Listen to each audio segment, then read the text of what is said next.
Chapter 1994. This is ridiculous. Qiao Xian's inquiry was merely casual. As the mistress of the house, she was merely displaying her demeanor. She hadn't anticipated any significant events occurring within the residence.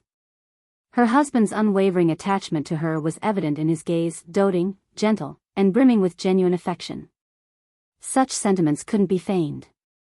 To her surprise, Kaiyue and Kaihua exchanged a peculiar smile. "We've been waiting for the right moment to inform you, madam." "It's quite an amusing tale," Kaiyue began. "Yes, indeed. It's rather ridiculous." "Madam, consider it more of a jest," Kaihua chimed in. Perplexed, Qiao Xian shot them a quizzical glance. "You're both being cryptic. Just tell me what's going on." She had assumed that any trouble brewing would involve the Mei family, but it turned out to be the Fan family. It appeared that Fan Rian's daughter, Bai Ruerue, had collided with Xiao Yunduan's carriage while Xiao Yunduan was inspecting the road construction near the Fan family's estate. Bai Ruerue, perhaps lost in the scenery, had failed to notice the approaching carriage. Thankfully, Yi was at the reins that day. His strength allowed him to swiftly pull the reins, redirecting the carriage with a forceful maneuver. Otherwise, Bai Ruerue might have suffered severe injuries. Due to the sudden jolt, the carriage's axle and wheels snapped, causing Xiao Yunduan and Qin Yan inside to collide painfully with the carriage walls. The incident left everyone shaken, their bodies drenched in cold sweat as they rushed to assist. Bai Ruerue appeared utterly stunned, her widened eyes and pallid face betraying her shock. When a guard attempted to assist her, she emitted a feeble scream. Finally catching up, the maidservant and elderly woman accompanying her shared in the shock at the sight. Qin Yan assisted Xiao Yunduan out of the carriage, unleashing a torrent of furious rebukes at the Fan family servants. Had Bai Ruerue not been in tears, he would have scolded her as well. How could she be so careless? It was only thanks to Yi's strength and quick action that the situation hadn't turned tragic. Observing the aftermath, the servants from the Fan family realized the gravity of the situation. They dared not utter a word and instead listened to the admonishments with humility, fully aware of their fault. Bai Ruerue trembled uncontrollably, tears streaming down her face. Having been previously deceived by the Mei family during the Lantern Festival, Xiao Yunduan approached such situations with extreme caution. He had no intention of lingering any longer and delegated the aftermath to Qin Yan and the three bailiffs. Opting for a horse, he swiftly departed with Yi and the others. Bai Ruerue, still shaken, mustered the strength to speak through her sobs. Clutching the maid's arm, she attempted to halt Xiao Yunduan's departure. "I deeply regret my actions today. I never anticipated your carriage passing by at that moment. Please, consider moving to the Fan family mansion as a gesture of apology. We can provide you with a new carriage as compensation. If you hadn't swerved to avoid me, I might have. I haven't properly thanked you for saving my life." Xiao Yunduan cast her a cold glance before departing without uttering a word. Struggling to find her voice, Bai Ruerue hesitated, her words caught in her throat. Qin Yan regarded Bai Ruerue with disdain, a sneer curling his lips. "Let's hope this truly was an accident. But if someone is trying to orchestrate harm upon themselves, be warned, think twice. You might end up in a worse predicament." Bai Ruerue, her face buried in her hands, broke into fresh sobs. "Explain yourself," she demanded amidst her tears. Chapter 1995. Anger. Qin Yan let out an even louder snort before falling silent. How could he possibly clarify the situation? He already regretted his earlier words. Could he openly accuse Bai Ruerue of harboring ulterior motives, of attempting to seduce his lord? As the lord's personal attendant, his words carried weight. His previous mockery had stemmed from genuine anger. But if he were to repeat such accusations and Bai Ruerue caught wind of it, what chaos would ensue? It would irreparably tarnish her reputation. Yet, Qin Yan found himself baffled by Bai Ruerue's persistent pursuit.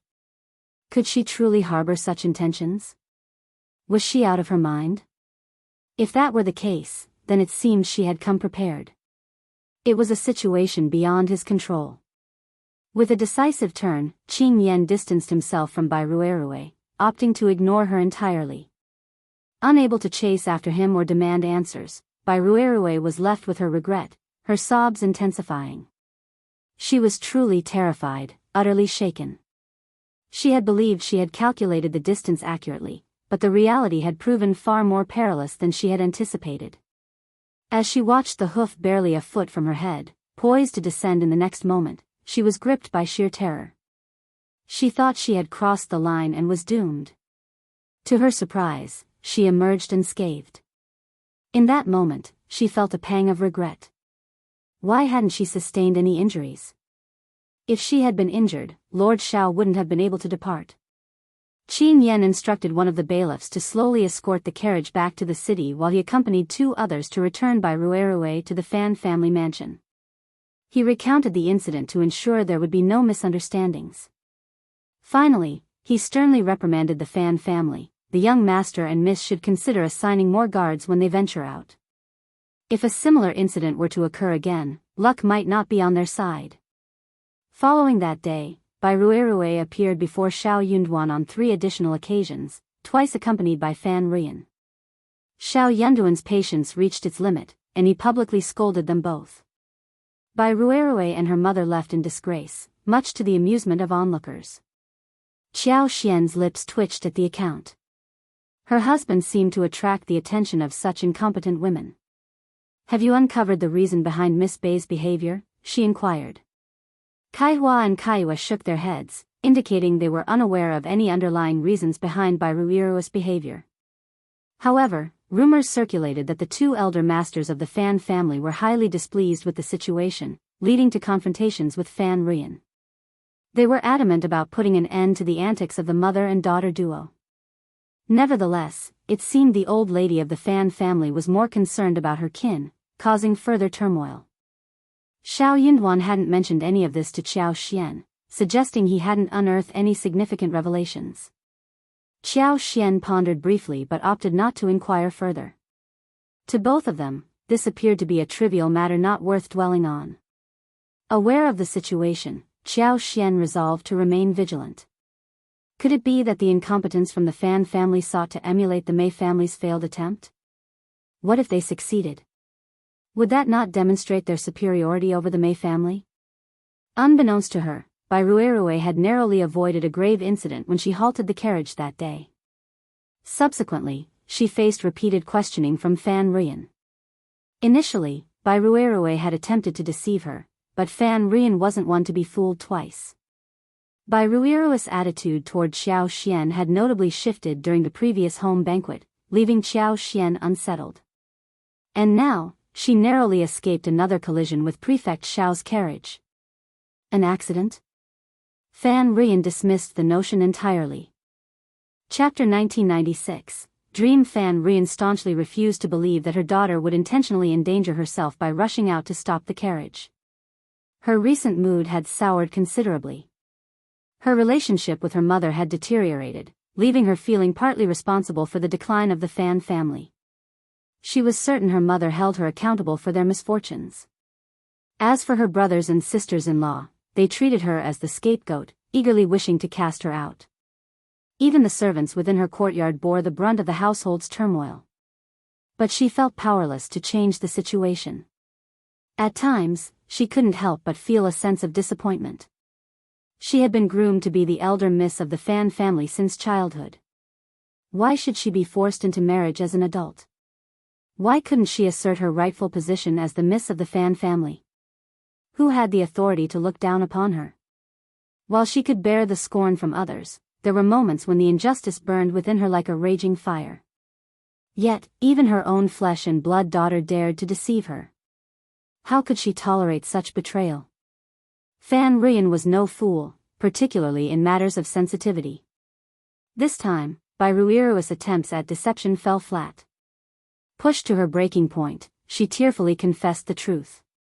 However, the truth resembled more of a fabrication, stoking Fan Rian's wrath to new heights. Bai Ruerue's tears only intensified after being scolded for her honesty, her heart heavy with grievance. Witnessing her daughter's distress, Fan Rian wavered once more.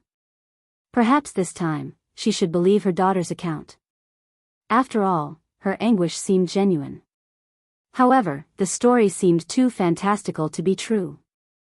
Fan Ruiyan consoled by Ruerue and delved further into the details. Eventually, she found herself inclined to believe her daughter's tale. Bai Ruerue confided in her mother, revealing that during a bout of high fever, she had entered a dreamlike state. In this dream, she gleaned insights and knowledge. She became aware that Xiao Yunduan wasn't just an ordinary prefect, he was destined for greatness. The dream, with its vivid and surreal nature, left her shaken. Initially skeptical of such phenomena, Bai Ruerue found herself astounded when events unfolded in the following days, aligning with her dream. In light of this revelation, how could Bai Ruerue harbor any doubts? Moreover, considering Xiao Yunduan's remarkable achievements at such a young age and his promising future, it was plausible that he would encounter influential figures even in the remote region of An's province.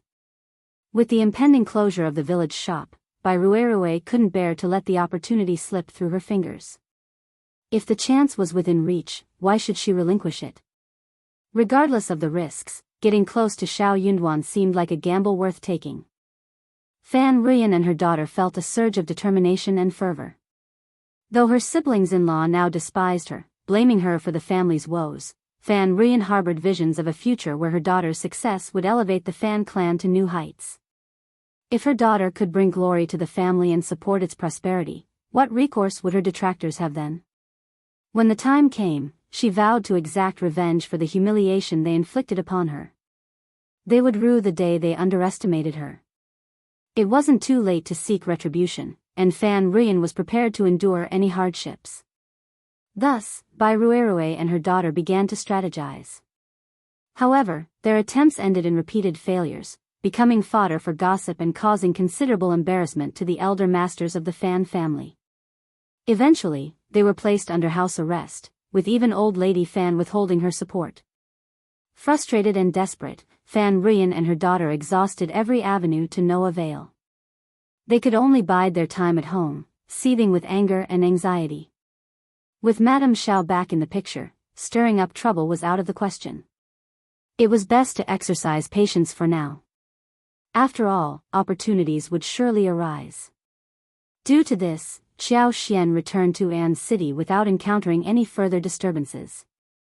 Fan Ruiyan and her mother seemed to have ceased causing trouble altogether. Chapter 1997, Spring Farming. As spring plowing approached, the pace of road construction in An's province slowed temporarily. Labor became scarce as the priority shifted to preparing the fields for planting. After the fields were plowed, seedlings were planted, and crops like melons and beans were sown, there would be another surge of activity following the Dragon Boat Festival. Funds were allocated, and road repairs focused on widening and reinforcing existing foundations. Though there were numerous twists and turns requiring alterations, the workload remained manageable. Repair efforts had already commenced in the 8 towns closest to the state city, requiring minimal adjustments. Barring any unforeseen tensions, the remaining 9 locations, including Hundred Spirit Town and Gowon Town, the furthest away, were slated for completion by August 15. Upon completion, the repaired road would significantly enhance travel convenience for commoners, reducing travel time and effort for ox carts and other modes of transportation. The populace lauded the prefect state's lord as a benevolent leader, dedicated to serving the people's needs. Meanwhile, the procurement of rice seeds for An's province followed the customary practices of the Great Qin Empire, overseen by government supervision. Local merchants collaborated to fulfill this task, though their profit margins remained slim due to low prices. Despite the minimal financial gain, these merchants participated out of obligation rather than expectation of profit. Despite the lack of profitability, those eligible still vied for the opportunity, eager to secure their share of the benefits. While the business trip itself may not yield substantial gains, it carried its own advantages. Firstly, it could foster a favorable relationship with the lord of the prefect. Secondly, the government might offer discounts or compensations elsewhere, ensuring it was not a loss overall. With potato planting season approaching, Qiao Xian instructed Songshi and Lu Fu to remind others not to overlook this task. Many had indeed forgotten about planting potatoes until the reminder. Hastily, they retrieved the potato seeds stored in the corners of their cellars. The community held great respect and trust for Lord Xiao, recognizing his efforts in combating banditry and improving infrastructure. Given Madame Xiao's emphasis on the importance of potatoes, it was evident they held significant value and should be planted with care. Many families who did not buy potatoes to plant at that time even asked around to see if anyone could give them some. Xianxia couldn't contain her joy upon hearing the news. It was a tremendous relief. She was confident that An's province would yield a bountiful potato harvest this year. With the successful cultivation this year, future reminders would become unnecessary as the scale of potato cultivation naturally expanded. The versatility of potatoes made them invaluable. They could serve as both a staple food and a vegetable. It would be foolish not to plant them. Although An's province boasted abundant fields, potatoes were undeniably a game-changer. Xianxia and Xiao Yunduan had become prominent landowners in An's province, with ownership of 60,000 mu of fertile land, a significant holding. However, Xianxia entrusted the management of the planting to the housekeeper, showing little interest in the specifics. She merely visited occasionally to inspect new crops like peppers, star anise, and spices, applying her expertise to ensure optimal growth. With the spring plowing season underway and no major issues to attend to, Xianxia found herself with ample free time.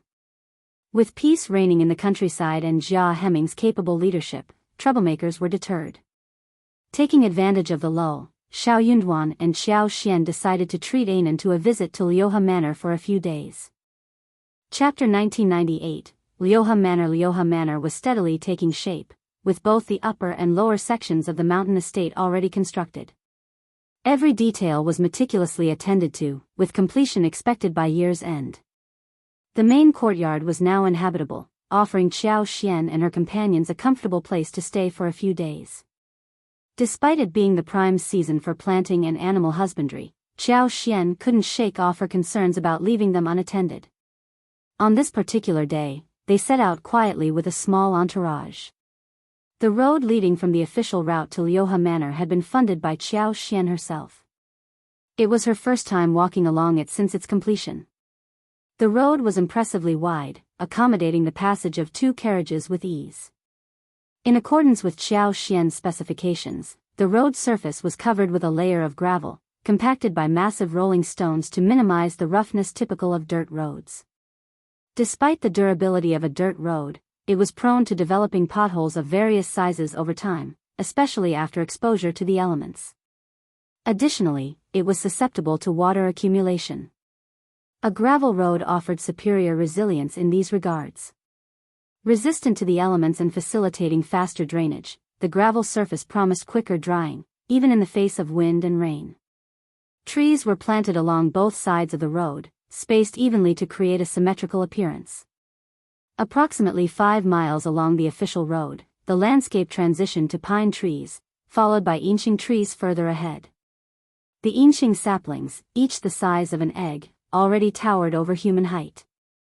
Tall and slender with sturdy main stems and long, delicate branches, they were a vibrant sight in late spring as their leaves unfurled. Though still young, they exuded a vitality that promised eventual shade and shelter from the sun. Empowered by Xianxia's influence, these trees would grow at an accelerated rate, transforming the road significantly within just 2 years. The mountainside was dotted with farms, sparking Xianxia's excitement at the prospect of staying there. She marveled at the advanced facilities and expansive vistas. From her vantage point, she could admire the starry skies at night and revel in the misty mornings, basking in the beauty of the rugged wilderness. However, Xiao Yunduan gently suggested, perhaps it's best to stay at the foot of the mountain. Climbing up and down multiple times a day can be quite exhausting, don't you think? Though Xianxia hadn't considered this aspect, his words prompted her realization that ascending the mountain would indeed be time-consuming and laborious. Grateful for his insight, she chuckled nervously. You're right. I hadn't thought of that. In that case, I'll stay at the foot of the mountain. It's much more convenient. It was a shame, there was something special about living on the mountain. Seeing the longing in Xianxia's eyes, Xiao Yunduan offered a solution. We can spend the night on the mountain before we leave and return home the following day. Xian's face lit up with joy as she eagerly agreed.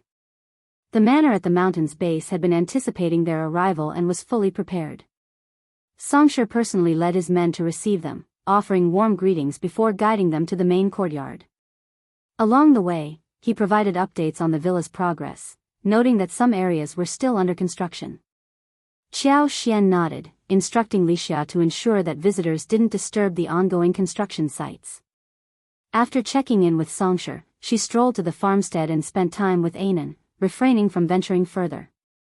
Anan, nearing 9 months old, displayed newfound mobility, eagerly exploring her surroundings. With a gleeful smile, she proudly presented Xian and Yunduan with handfuls of green foxtails, delighting in her discoveries. The next day, Nanny and the others were still playing with Anan in the manor, while Yunduan was going out with Xian.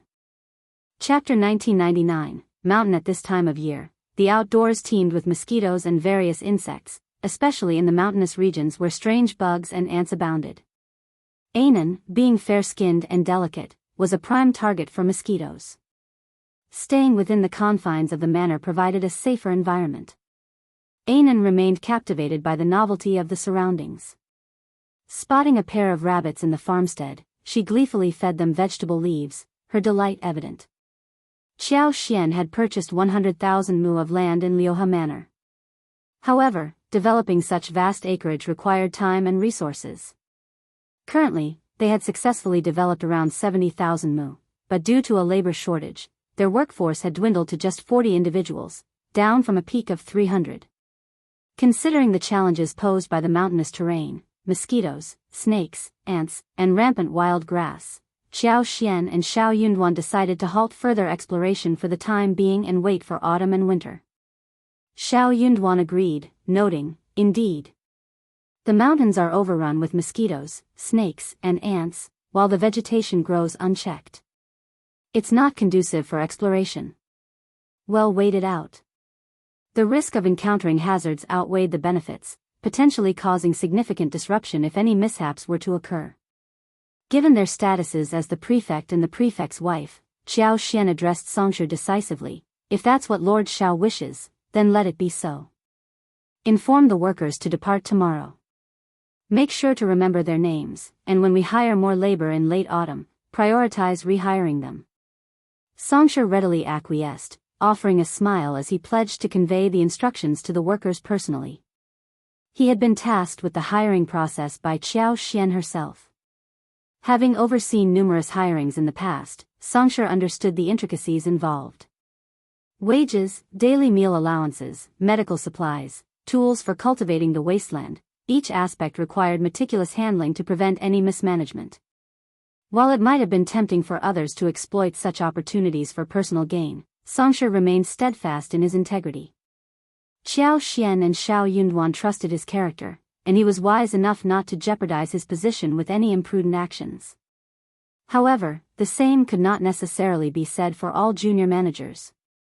Xianxia recognized the potential for misconduct and ensured that strict oversight was maintained to prevent any mishaps. The cultivated wasteland had been sown with a variety of herbs, including false starworts, Gastrodia alata, King Solomon's seal, crowdipper, pseudo-ginseng, and angelica, as per Xian's directives. At this moment, the medicinal herbs had all reached maturity, easily recognizable with a single glance. However, the growth of the small seedlings was uneven, a common occurrence in cultivation. Xian diligently applied her wood power every time she inspected the area, a practice she continued today. A significant portion of the land had been enclosed on the side of the call, as well as the opposite kernel. Additionally, 2 plots of land in another nearby forest had also been enclosed.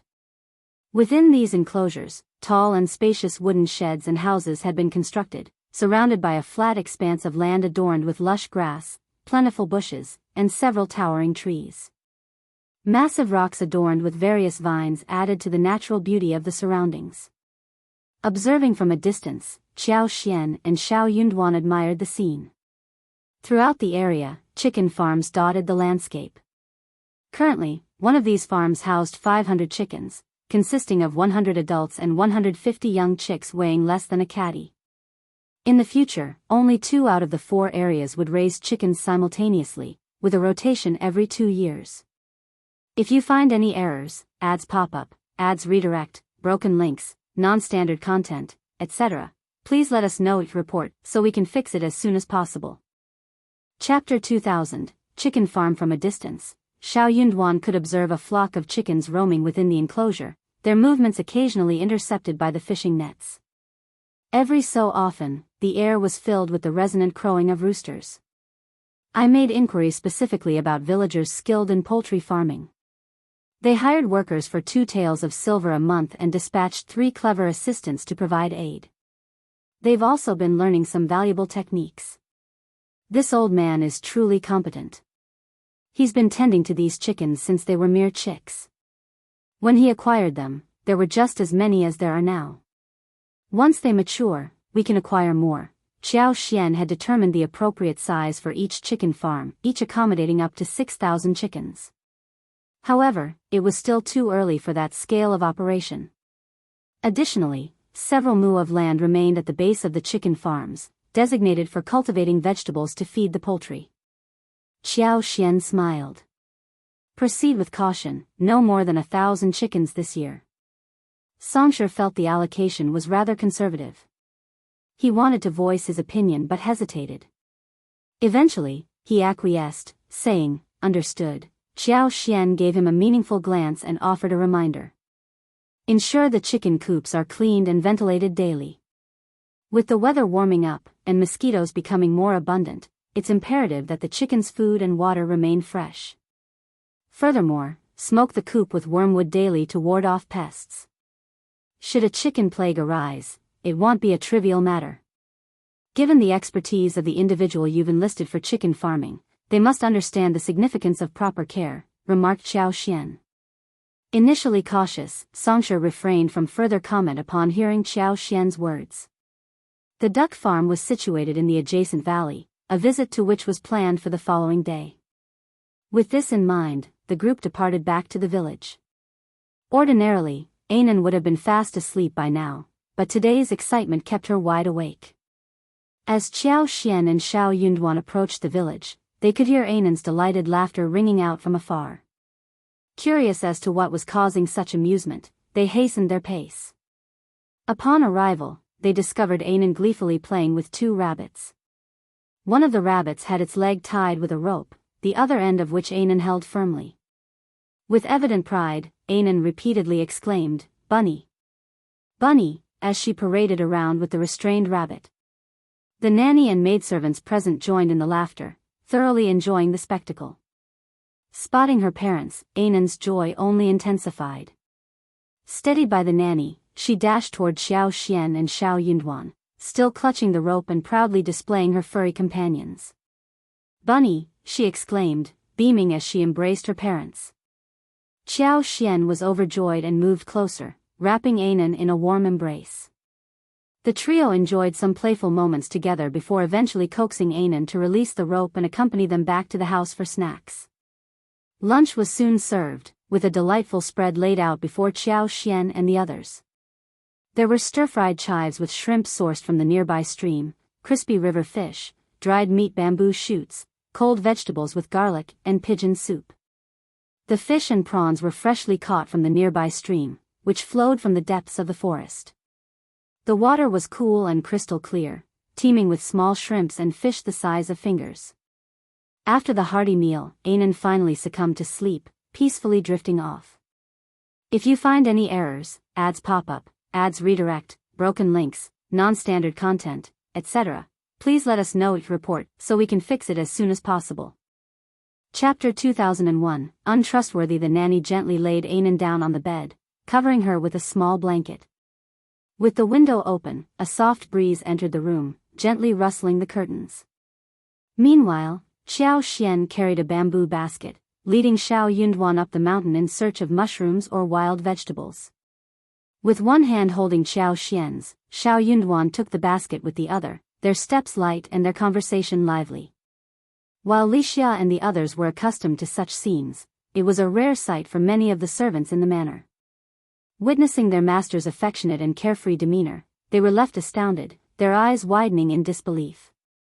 This was the lord of the prefectural state, the esteemed official of An's province. Who would have thought that the Lord, known for his public authority, would reveal such a tender and intimate side in private? In the past, the area had been avoided due to the presence of mountain bandits from Liuhe Fort. Yet now, with the bandits gone, the forest was untouched, offering an abundance of mushrooms and wild vegetables. Xian skillfully navigated through the woods, leading Xiao Yunduan towards the areas where mushrooms thrived. Before long, they had gathered half a basket of mushrooms. The fresh scent of mushrooms mingled with the earthy aroma of the spring forest, creating a pleasant atmosphere. Spotting tender dandelion seedlings and mustard, Xian couldn't resist picking more. She even discovered a cluster of plump and tender wild wolfberries. Gathering a handful, she suggested to Xiao Yunduan with a smile that they should remember this spot and have someone transplant the wild wolfberries to the manor. That way, they could enjoy fresh wolfberry sprouts all year round. Xiao Yunduan smiled in agreement, taking note of her suggestion. With plenty of time left, the sky remained a clear, flawless blue, like high-quality glass. The sunlight bathed the landscape in a warm glow, casting bright beams across the mountains and rivers. As the sunlight filtered through the foliage, illuminating the forest, the gentle mountain breeze caused the plants to sway and rustle. Light and shadows danced in a mesmerizing display, with the grass and leaves shimmering like silver in the sunlight. Taking Xian's hand, Xiao Yunduan led her to a nearby hill, surrounded by dense foliage and offering a panoramic view of the mountains and rivers. Basking in the warm sunlight, they sat together, feeling content and relaxed in each other's company. Xian relaxed and leaned against Xiao Yunduan lazily, her body melting into his embrace as if she had no bones. Nestled in his arms, she murmured softly, I'm so sleepy. I want to sleep. Xiao Yunduan chuckled, pressing a gentle kiss to her lips before tightening his arms around her. Then sleep, my love.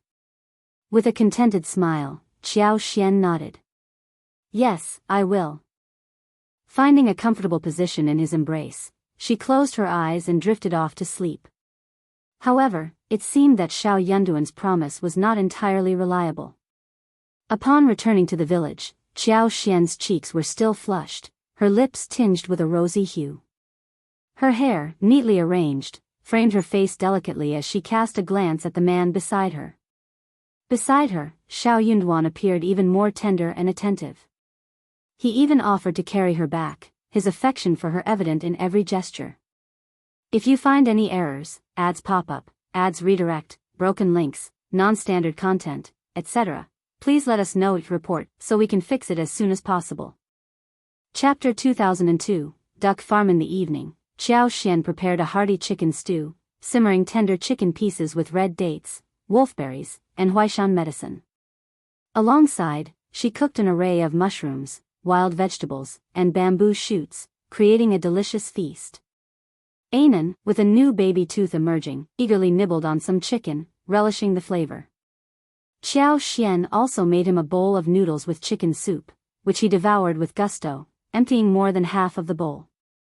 Though the mountains seemed quiet, occasional cries of strange birds echoed from the distant valleys and forests, their rhythmic calls haunting yet oddly comforting in the stillness of the night. In the safety and warmth of the villa, surrounded by the soothing sounds of nature, Xian and Xiao Yunduan found solace and tranquility.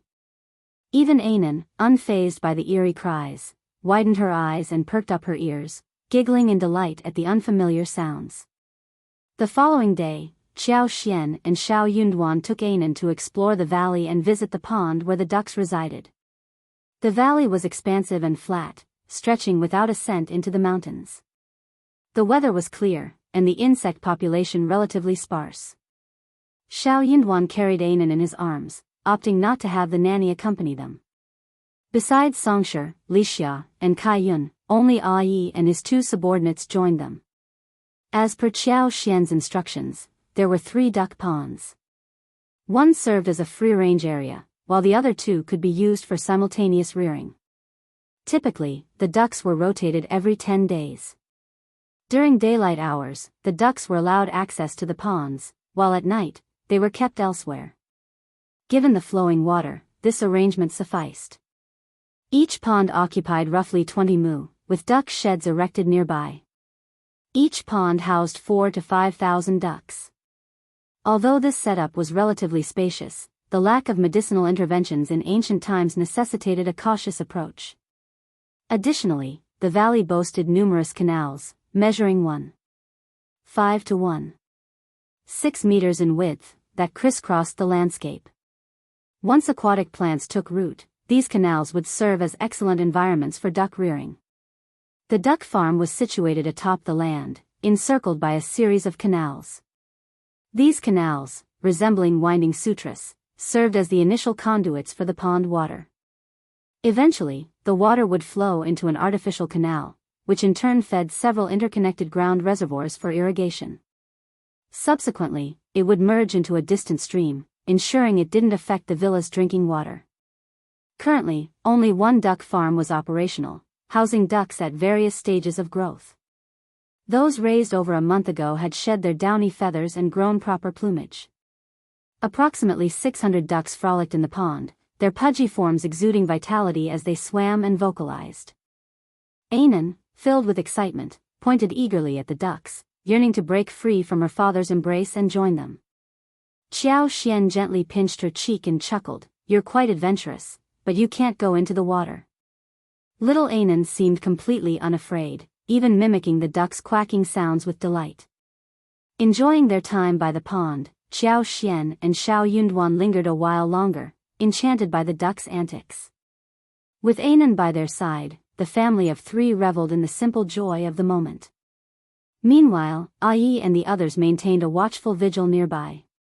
Suddenly, Ai's brow furrowed, a sense of unease settling in his heart. In the bright sunlight, anything reflective was easily noticed. Just a moment ago, he inadvertently glanced toward the nearby hill and caught a glint of metal, a telltale reflection that set his senses on edge. If you find any errors, ads pop up, ads redirect, broken links, non-standard content, etc., please let us know your report so we can fix it as soon as possible. Chapter 2003, Strange Light. Although it was only for a moment, Ado was sure that he could not have seen wrongly. In just an instant, it was enough to confirm something. Or rather, in just an instant, he did not dare to take the risk. He secretly regretted it.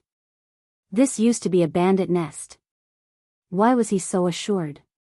He should have brought a few more subordinates out.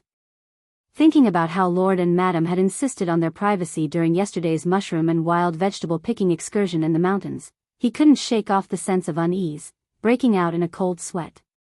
Thankfully, yesterday passed without incident. But now, what was his course of action? He was clueless about the strength and numbers of potential adversaries. He couldn't even risk informing the two subordinates trailing behind him, fearing that any sign of tension might tip off the other party. The situation could turn dire. While the manor boasted many skilled subordinates, it was clear that help from afar might not arrive in time to avert disaster. Ai took a deep breath and made his way toward Xianxia. Yet, he couldn't keep this information from his lord. He needed to seek his lord's counsel. His lord's intellect surpassed his own. Surely, there was a solution. Observing Ai's approach, Xianxia handed Anan over to Xianxia and stood up. As Ai drew near, Xianxia gestured for him to speak in hushed tones. "Lord, listen carefully without turning around. It appears there's an ambush on the eastern hill." I'm uncertain of their identity or motives, Xianxuan's eyes gleamed. In that moment, his thoughts mirrored I've been negligent. Considering this location's history as a former bandit stronghold, the presence of others might not raise eyebrows. But if he, the prefect lord notorious for wiping out 3 villages, were recognized, the situation could escalate. He should have brought reinforcements when venturing out. If indeed targeted, escape now seemed futile. With only Ai and the 2 others, facing a potentially larger assailant group would prove challenging. Except for the trio, the rest were mere civilians lacking combat prowess. Despite their anxiety, they could offer little assistance. Well, stall for time. I'll send Lixia, Kaiyun, and the others back to summon aid. Stay vigilant. Ai acknowledged. Xianxia, disinclined to conceal facts, beckoned for Lixia's approach. Lixia, having accompanied them to Qingdi, possessed resilience. Unfazed by Xiao Yunduan's directive, he nodded with a composed smile, departing with Kaiyun. A sigh of relief escaped Xiao Yunduan. These two were dispensable, and had their exposure not been swift, their departure would have mattered little. However, if the adversary remained vigilant and resolute on detaining all present, escape might prove futile. When Xiao Yunduan told Lixia to be careful. Unexpectedly, before Lixia and the others could take more than a few steps, 2 arrows whistled towards them. Ai swiftly intercepted, his sword deflecting the projectiles. Simultaneously, terror-stricken, Lixia and company instinctively pivoted to flee. How could they dare to advance? Yet, fleeing forward wasn't an option, they didn't even get the chance. 15 masked assailants clad in green materialized from the foliage, hurtling towards Xiao Yunduan's trio. Lixia and Kaiyun shrieked, huddling around Xiao Xian. Even Song's countenance paled. Xiao Yunduan clasped Anan tightly, shielding him from the unfolding chaos. He positioned Xiao Xian behind him, shielding her as well. If you find any errors, ads pop up, ads redirect, broken links, non-standard content, etc., please let us know each report so we can fix it as soon as possible. Chapter 2004, Assassin Ai blew the bamboo whistle, its shrill tone echoing through the valley, piercing the clouds. Regret gnawed at Xiao Xian. Never did she anticipate an assassination attempt on her husband. Her lapse in vigilance was unforgivable. Had she been more vigilant, she would have detected the lurking assailants and dispatched them without hesitation. Yet, all was not lost. Thanks to the vast expanse of the flat valley, Xiao Xian and her companions stood by the pond, a considerable distance from the hillside. Even if the attackers mounted a surprise assault, they couldn't materialize before them in an instant. This granted Xiao Xian an opportunity to retaliate. Restrained by the distance and dense foliage, Xiao Xian couldn't afford bold actions. She had to proceed cautiously. Consequently, Ai and the 2 guards, confronting a formidable foe, stood guard before their masters, refraining from initiating an attack. Helplessly, they witnessed as the 15 assailants, who had leaped forth, were swiftly impeded by the terrain, stumbling over grass and rocks in the blink of an eye. Screams pierced the air. Xiao Xian unleashed her full force without hesitation. She sent 6 assailants tumbling, intensifying her assault. The dense and resilient grass threatened to snap their ankles, while tiny thorns, ordinarily benign, transformed into vicious projectiles, piercing their flesh. Not only were Xiao Yunduan and Ai dumbfounded by the agonizing cries, but the 9 remaining attackers, too, faltered. They instinctively slowed their advance, casting bewildered glances at their fallen comrades. The leader's rebuke snapped them back to reality. With renewed focus, they disregarded their fallen allies, pressing forward with lethal intent. Xiao Xian lamented the swift approach of their assailants, realizing she had no choice but to relent, at least for the moment. If the situation escalated to a life-or-death crisis, she would have to cast aside all restraint, yet, for Ai and his companions, the reduced enemy count provided a glimmer of hope amidst the chaos. Standing by the pond, with its vast expanse behind them acting as a natural barrier, the trio only needed to fend off the frontal assault, ensuring Lord and Madam's safety. If they could endure for just 15 minutes at most, Sunbai from the villa would surely arrive with reinforcements. Ai's gaze swept over the 6 fallen foes, their struggles futile. Relief flooded his heart as he silently prayed, "May the heavens be on our side." The injuries inflicted upon those 6 individuals proved unexpectedly severe. Not only did they suffer a loss of more than a third of their fighting capability, but their morale also took a significant hit. Ai sensed a palpable stagnation in the killing intent emanating from the 9 assailants who charged forward. It no longer bore the ferocity of their initial onslaught. This shift in dynamics worked in his favor. As the 9 closed in, Ai's lips curled into a cold smile. With a swift motion, he unsheathed his sword, a glint of silver flashing as he surged ahead. Another guard followed suit, brandishing his own blade and joining the fray. Meanwhile, the remaining guards stood steadfast, positioned protectively before Xiao Xian and Xiao Yunduan, vigilant against any potential attacks. Ai showed no mercy, delivering a powerful kick that sent one of the assailants hurtling away. The unfortunate individual let out a blood-curdling scream as he crashed to the ground, his body convulsing in agony. Though this tactic effectively sapped the enemy's vitality, it also stoked their fury, bolstering their morale. It was evident that the assassin's aura surged once more, fueled by indignation and determination. If you find any errors, ads pop up, ads redirect, broken links, non-standard content, etc., please let us know each report so we can fix it as soon as possible. Chapter 2005. Like water, the assassin's relentless onslaught targeted Xiao. Despite Ai and his brother's valiant efforts, they couldn't hold them off indefinitely. While the brothers could withstand the assault for a time, facing 8 assailants proved overwhelmingly challenging. Xianxia's expression darkened as she grasped Xiao Yunduan's sleeve, her voice barely a whisper. "Husband, let's take refuge in the water." Seeking sanctuary in the pond would alleviate some of the pressure on Ai and the others. Furthermore, it would provide an opportunity for additional assistants to join the fray. Xianxia, clutching a thick bamboo pole, nodded in agreement. "Indeed, Lord. It's our best chance. Then let's make our move." Xiao Yunduan wasted no time, disregarding the pond's chill. They plunged into the water, navigating the depths with difficulty. Bracing himself at the rear, Xianxia wielded the bamboo pole defensively, his complexion drained of color. Anan, initially protesting his father's embrace, continued to resist, delivering feeble punches. Yet, Xiao Yunduan remained unmoved, his resolve unyielding. The little one's cries of frustration echoed in the air. Once submerged, Xiao Yunduan released his hold, allowing Anan to perch on his shoulders, his gaze fixed on the watery expanse below. He gripped Anan firmly with one hand while securing the back of his head with the other, preventing him from turning. Yet, even this slight glimpse was enough to ignite the little one's excitement as she spotted ducks in the distance, giggling gleefully and exclaiming, "Duck! Duck!" Xianxia gazed at her son with a mixture of fondness and sorrow, her emotions teetering between laughter and tears. In this dire moment, only the innocence of this child could elicit a smile. Witnessing this tender moment, the guard who had shielded them sprang into action, sword drawn, engaging the assailants.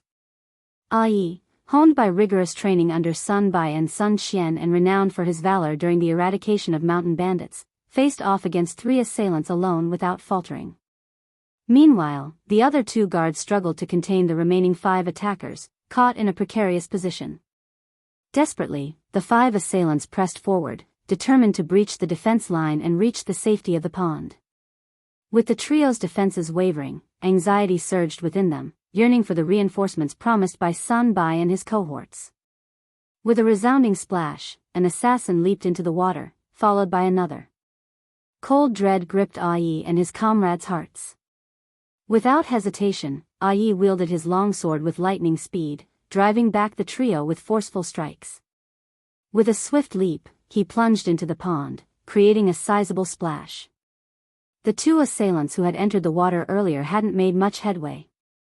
The water's resistance and muck hindered their movement, diminishing their martial prowess significantly. Ai wasted no time, homing in on one of the submerged assailants and closing the distance with alarming speed. As he closed in, he swiftly drew his sword, driving it into the man's chest. A piercing scream echoed before the assailant succumbed to death, his body sinking into the crimson-stained water. However, Ai's momentum carried him further, and he too plummeted into the water with a resounding splash. Sensing the imminent threat, the remaining assailant attempted to strike, but his skills paled in comparison to Ai's, his attack missing its mark. On the shore, the assassins seethed with fury. Plop! Plop! Like a synchronized motion, they leaped into the pond one after another. Witnessing this, the 2 guards exchanged a glance before leaping into the water without hesitation. If you find any errors, ads pop up, ads redirect, broken links, non-standard content, etc., please let us know each report so we can fix it as soon as possible. Chapter 2006. Resolution. The sudden commotion jolted the tranquil expanse of the pond, startling the ducks into a panicked frenzy. Observing the startled waterfowl, Xiao Yunduan gestured for Xianxia to approach with the bamboo pole, intending to further agitate them and drive them away. Meanwhile, Xiao Yunduan and the others pressed on, navigating the water's depths with difficulty, heading towards the opposite bank. With a nod, Xianxia hastened over, his movements unsteady. From a distance, he bellowed at the ducks, brandishing the bamboo pole to splash the water forcefully. The pond, spanning over 20 mu, roughly the size of a football field, provided ample space for housing thousands of ducks. Yet, despite its size, it wasn't boundless. In mere moments after Song's arrival, while he remained at a distance from the hundreds of ducks, the flock erupted into chaos. Led by one daring duck, they surged forward, propelled by the wind. Xianxia grinned with satisfaction, continuing his efforts to drive them away. Driven by Song's actions, the ducks careened wildly towards Ai and his companions. The once placid water surface now churned with chaos. Qiao Xian wasted no time, harnessing her superpower to bolster the feeble water plants at the pond's bottom, transforming them into formidable obstacles. In swift succession, someone's leg became ensnared by the seaweed, causing him to stumble. Before he could regain his footing, a lethal strike found its mark, piercing his heart. Qiao Xian couldn't contain her excitement. Meanwhile, Ai and his comrades were equally invigorated. With only 6 adversaries remaining on the opposing side, the odds were stacked against them. In a 2-against-1 scenario, their advantage dwindled further. The remaining assailants, driven by desperation, launched frenzied assaults on Ai and his companions, their eyes nearly bloodshot with anxiety. Their focus shifted from pursuing Xiao Yunduan and the others to combating the formidable trio. However, their efforts proved futile as they were thwarted at every turn. In a stroke of misfortune, each assailant found themselves ensnared by Qiao Xian's water plants, meeting their demise one by one. The murky water provided perfect concealment for Qiao Xian, her actions shrouded in secrecy. Unbeknownst to anyone, Ai and his companions reveled in their success, assuming the assassins were inept in water. As they dispatched their foes with gusto, they couldn't help but sneer inwardly. Landlubbers were landlubbers. What prowess could they possibly possess in the water? Regardless of their martial arts prowess, they were like fish out of water. In the end, the leader remained alive, albeit unconscious, as Ai subdued him when he attempted to flee. The 2 guards swiftly apprehended him. Xiao Yunduan signaled to Ai. Though Xiao Yunduan shared Ai's puzzlement regarding the assassin's aquatic struggle, he saw it as a stroke of luck. As Sun Bai and his men arrived on the scene, they witnessed Ai delivering the final blow to the leader. Their disbelief was palpable. How was this possible? As soon as they heard Ai's whistle, they immediately ran over and arrived in less than 15 minutes. They didn't expect the battle here to be over. Ai, has he improved even more? Qiao Xian and Xiao Yunduan were escorted back to the manor by Sun Bai and Ai, leaving 6 guards behind to handle the aftermath. Once again nestled in his father's embrace, Anan began to squirm, clearly displeased. Dark. Uncomfortable. Don't. If you find any errors, ads pop up, ads redirect, broken links, non-standard content, etc., please let us know each report so we can fix it as soon as possible. Chapter 2007, Escaped. As they returned to the villa, a collective sigh of relief swept through everyone present. After refreshing themselves with a shower and changing into dry clothes, they sat down to savor hot ginger tea. Despite their attempts to move past the harrowing ordeal, the lingering fear persisted. Anan, oblivious to the events, remained curious, yearning to glimpse the unfolding drama she had been shielded from. He longed to catch a glimpse of the ducks that had caused such commotion. As his parents leaped into the pond, Anan's delight bubbled over, his urge to dance and giggle irrepressible. Observing her daughter's innocence, Xiao Xian exchanged a glance with Xiao Yunduan and sighed. I never anticipated that those mountain bandits would harbor such formidable adversaries. Xiao Yunduan's gaze hardened, his agreement tacit. Indeed, it was unexpected. The intensity of their assailants' hatred was unmistakable, indicating a deep-rooted vendetta against Xiao Yunduan, likely stemming from their ties to the mountain bandits.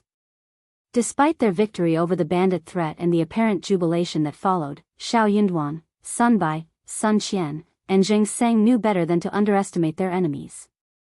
They understood that not everyone would be eradicated in their conquest. Despite outward appearances of triumph and security, there lingered a sense of unease. However, Jiangxing and his associates remained vigilant, conducting thorough investigations for an extended period.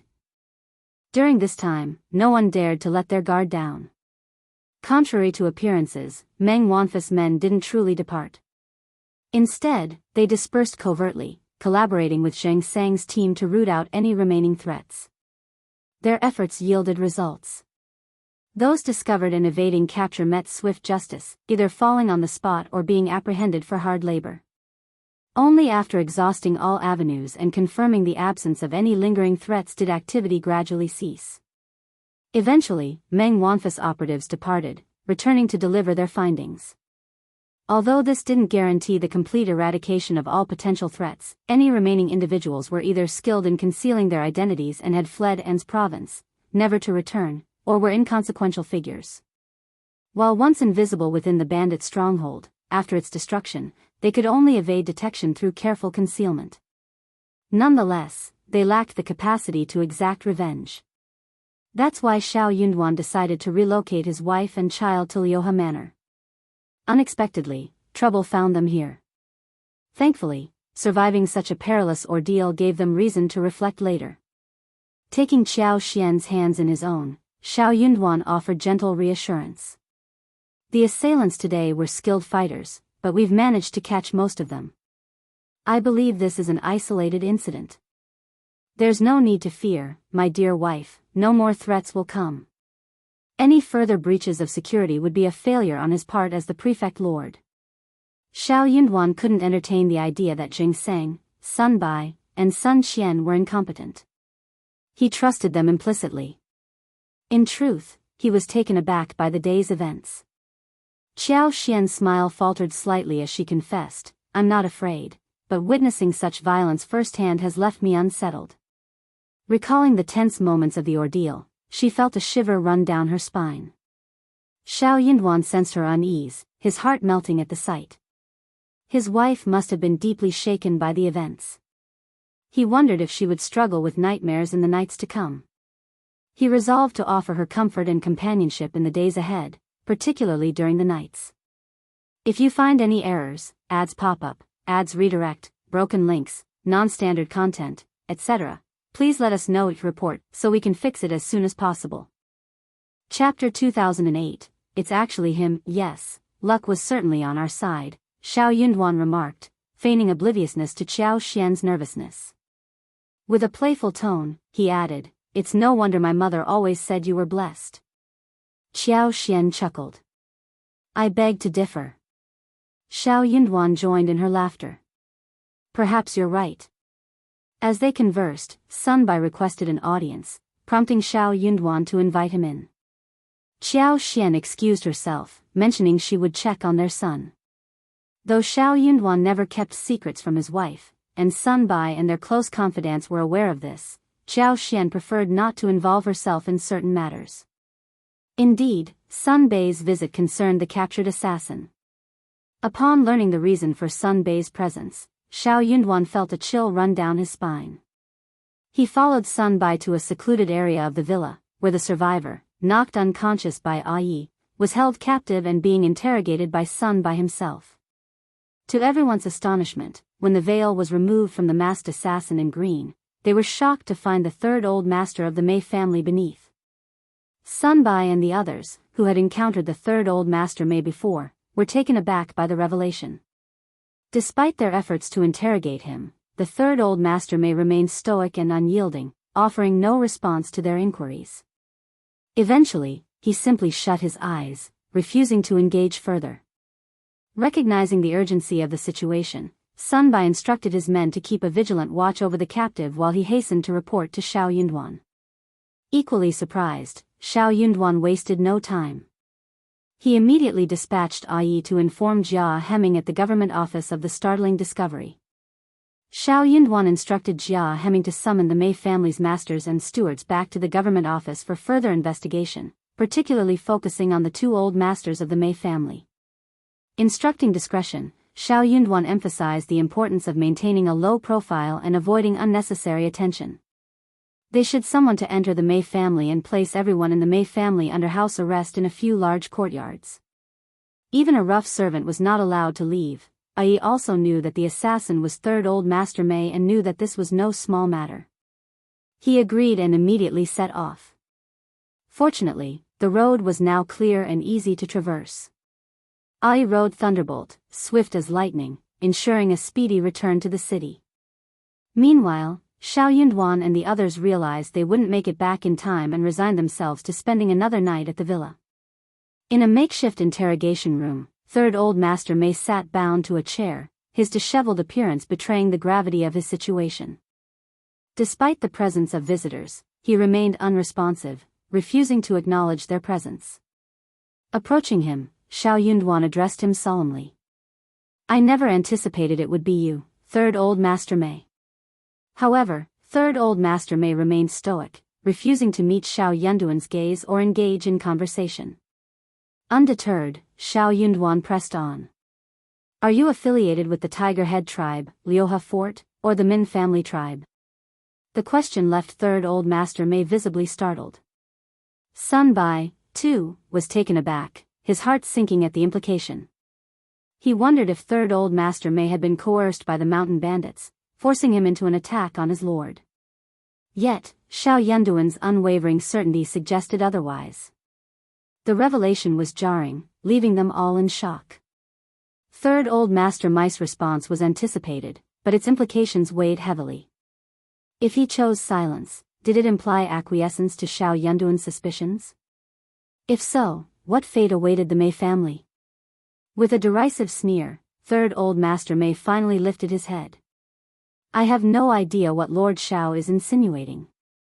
Are you suggesting I'm a mountain bandit?" he scoffed. "Ha ha ha, is Lord Xiao out of his mind? If you find any errors, ads pop up, ads redirect, broken links, non-standard content, etc., please let us know each report so we can fix it as soon as possible." Chapter 2009, You Know What to Do. Xiao Yunduan's gaze bore into him, his eyes deep and penetrating. "There were aspects that eluded me before, but now they've become clear. Miss Liu, it seems old Master Zhuang has long been affiliated with your Mei family. Was it your plan for him to present the dancer to me, aiming to bind me to your cause?" Third old master Mei was startled, taken aback by the astuteness displayed by the young Lord Xiao. Of course, he couldn't admit to such manipulation. "Lord Xiao, you misunderstand. While it's true we seek to align ourselves with you, it's because of your evident talents at such a young age. Your future prospects are undoubtedly promising. For the Mei family, having you as an ally would be immensely advantageous."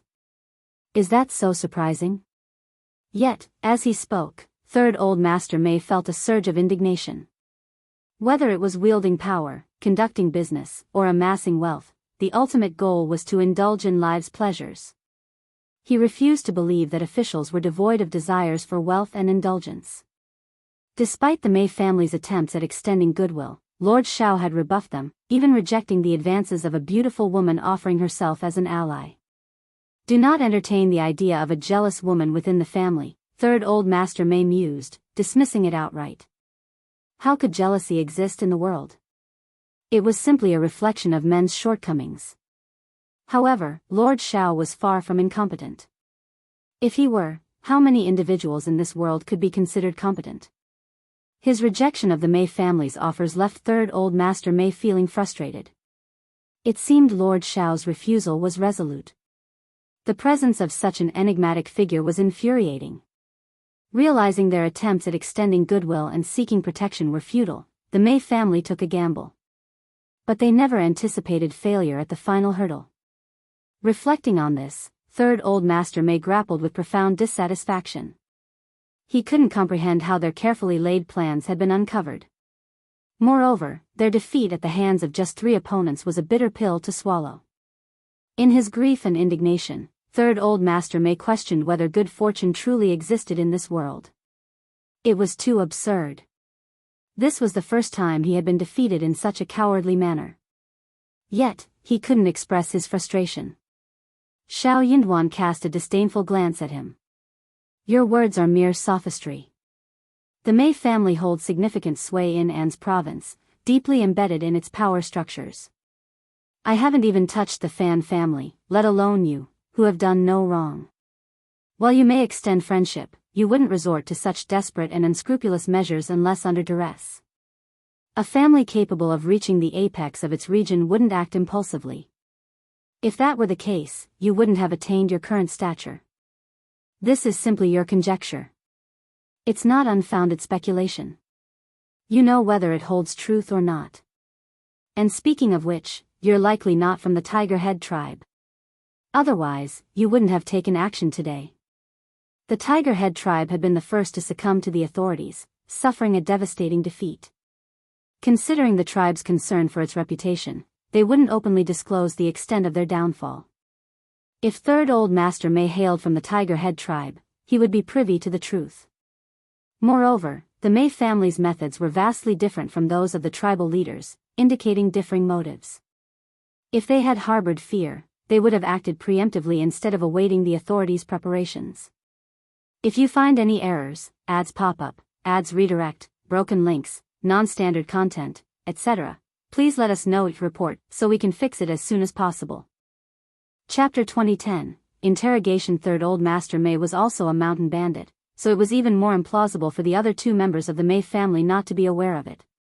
Such matters were not merely personal. With his identity, the Mei family would undoubtedly reap significant benefits over the years. Xiao Yunduan pressed on. Now, only the Min family tribe and Liuhe Fort remain. It must be Liuhe Fort, correct? All the leaders of the Min family tribe bear the surname Min, and I doubt you're the type to change your surname. It seems apparent. Xiao Yunduan noted the shock and panic in Third Old Master Mei's eyes, rendering a response unnecessary. Suppressing the turmoil in his heart, Third Old Master Mei retorted, Lord Xiao, if you wish to accuse me, do so directly. Are you attempting to condemn me with such a ludicrous accusation?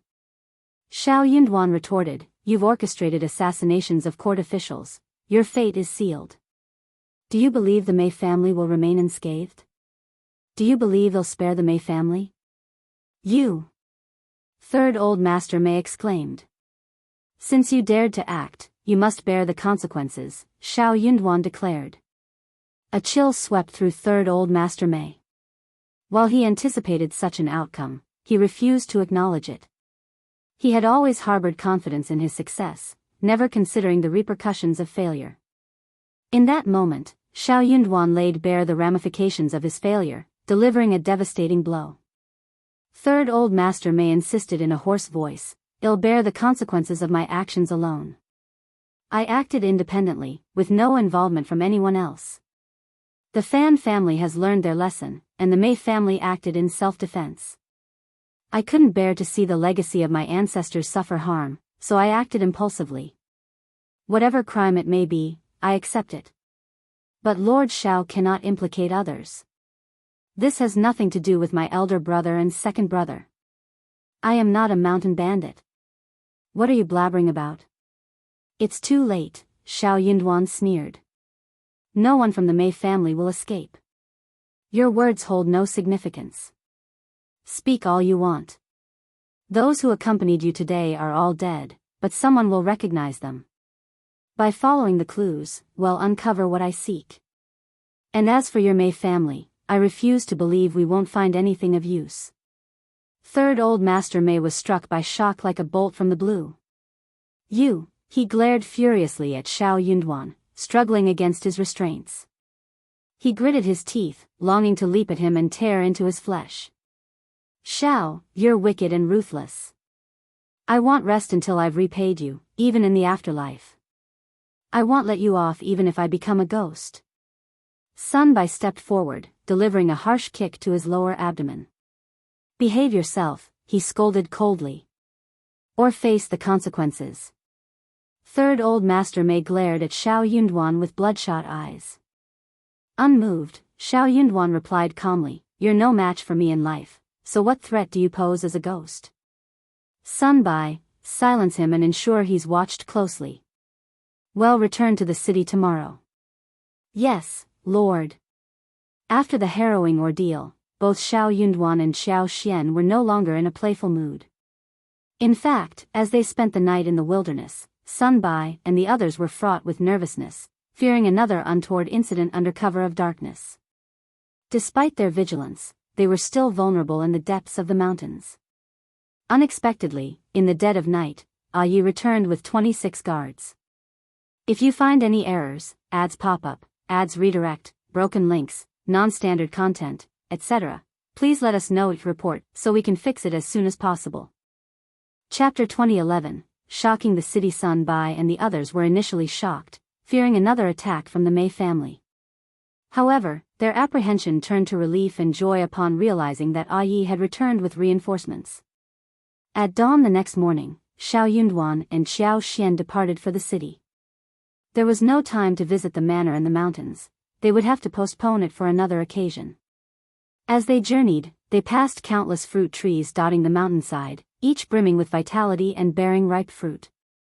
Xiao Xian had hoped to explore further, but circumstances dictated otherwise. The guards at the gates of An city had been reinforced, with increased patrols throughout the city.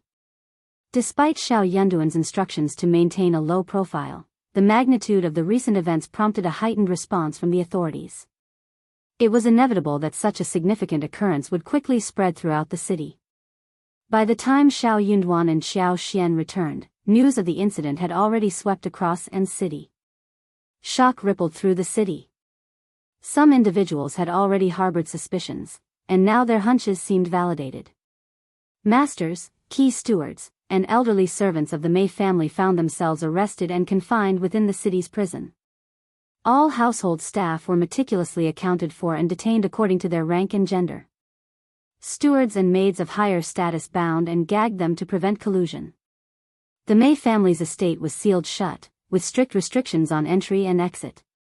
Their shops shuttered, with shopkeepers, accountants, and servers all escorted back to the family residence and incarcerated separately.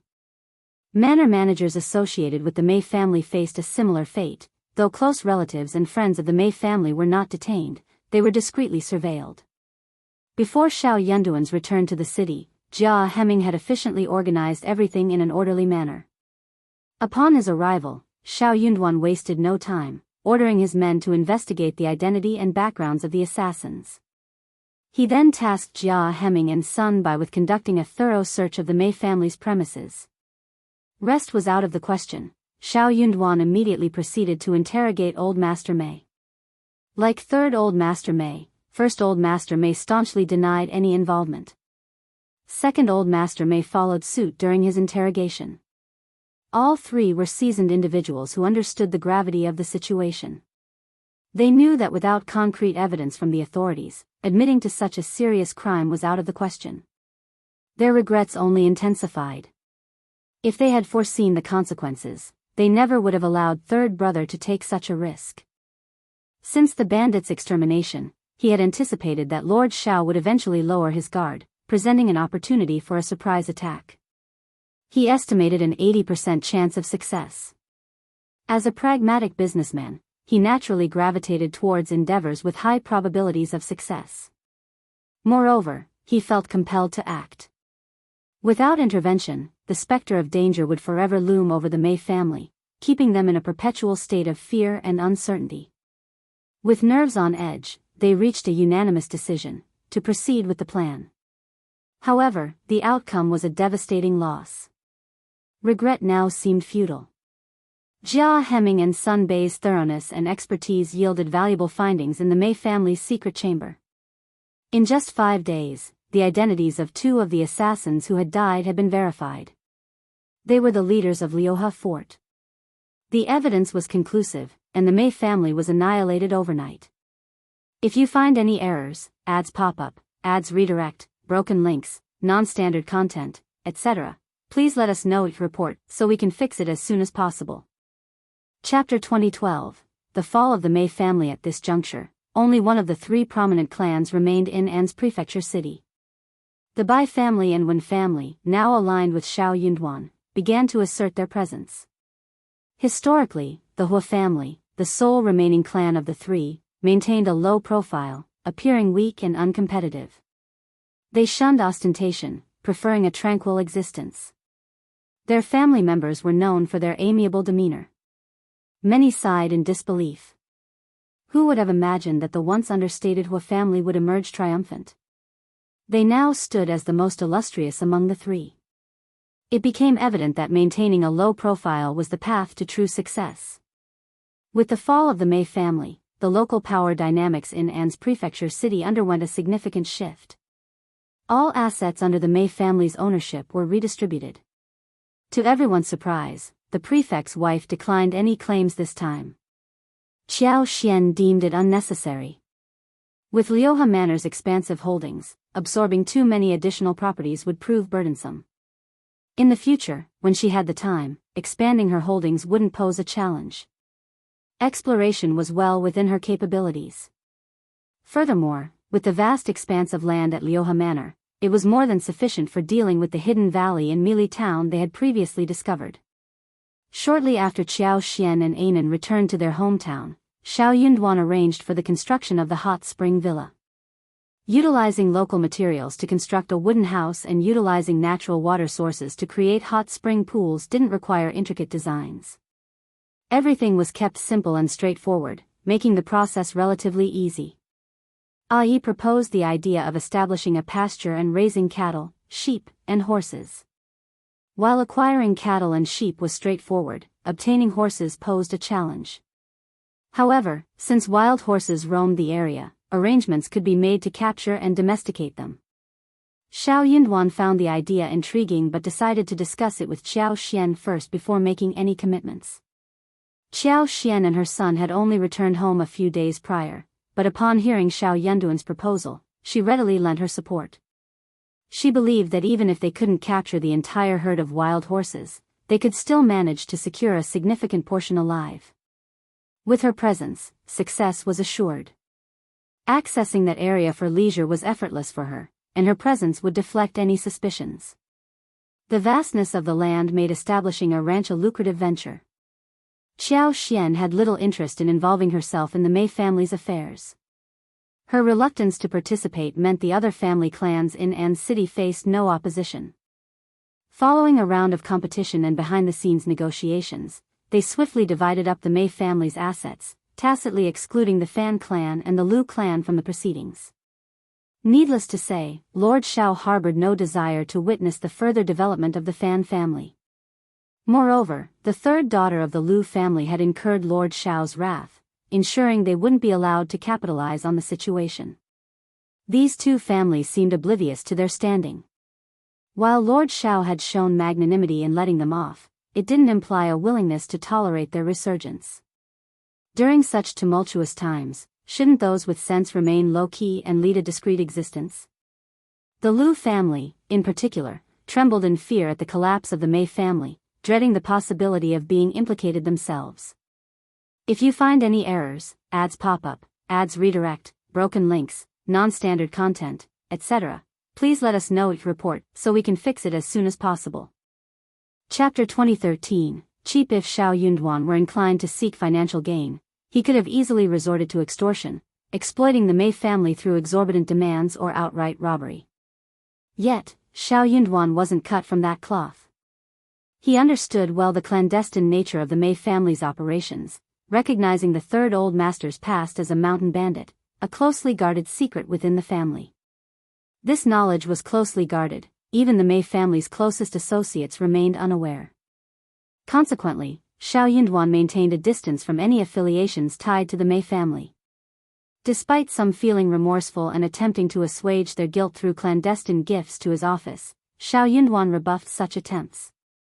Among the gift-givers were the Lu family, though Xiaoyunduan declined their offerings. He discerned the Lu family's innocence in the affair, causing them to breathe a sigh of relief. Observing the Mei family's business heading for auction, the Lu family saw an opportunity to engage without fear of reprisal. In accordance with tradition, the properties up for auction were notably affordable, making them an enticing investment opportunity. Who wouldn't seek to capitalize on such advantageous circumstances? However, to their dismay, they found themselves shunned by other influential family clans, receiving no semblance of respect. The Lu family seethed with anger and resentment. In the past, when the Mei family held sway, no one in An's province would have dared to treat them with such disdain. The Lu family felt the sting of insult added to injury, finding the behavior of others truly despicable. As the Mei family's kin by marriage, they felt entitled to assume control of the family's affairs. Why were they summarily excluded? Their indignation simmered, and they contemplated lodging a complaint with Lord Qiao at the state government office. Yet, fear held them back from taking such bold action. Thus, the Lu family harbored deep regret. If only their daughter had chosen to align herself with Lord Qiao earlier, they lamented, no one would dare to slight the Lu family in this manner. The Lu family found themselves teetering on the edge of temptation, eager to act but restrained by apprehension. Similarly, the Fan clan felt the pull of opportunity but faced the bitter taste of rejection. Their frustration mirrored that of the Lu family. However, unlike the Lu family's emotional investment, the Fan family had approached the situation with measured expectations. Their disappointment, therefore, was tempered by foresight, unlike the Lu family's raw indignation. Fan Rian couldn't resist stoking the flames of resentment in front of old lady Fan. Imagine if Ruerue were to marry Lord Qiao. Suddenly, those who spurned us would scramble to win our favor. They wouldn't dare to turn up their noses or act superior. I never imagined the Mei family harbored such secrets. Lord Qiao, your escape must have been harrowing. They nearly succeeded in their nefarious plans. It truly speaks to your good fortune. As they say, surviving disaster brings blessings. One can only wonder what lies ahead for Lord Qiao. Mother, if Ruerue were to align with him, it could only benefit our family. Mother, wouldn't you like to see our Fan clan restored to its former glory? Old Lady Fan had long been plagued by frustration, disappointment, and simmering anger over the downfall of the Fan family. She rarely ventured outside now, fearing the scorn and mockery of old adversaries. The mere thought of such humiliation was enough to incense her to the core. Driven by this deep-seated fear and desire for vindication, old Lady Fan harbored a fervent longing for the resurgence of the Fan family.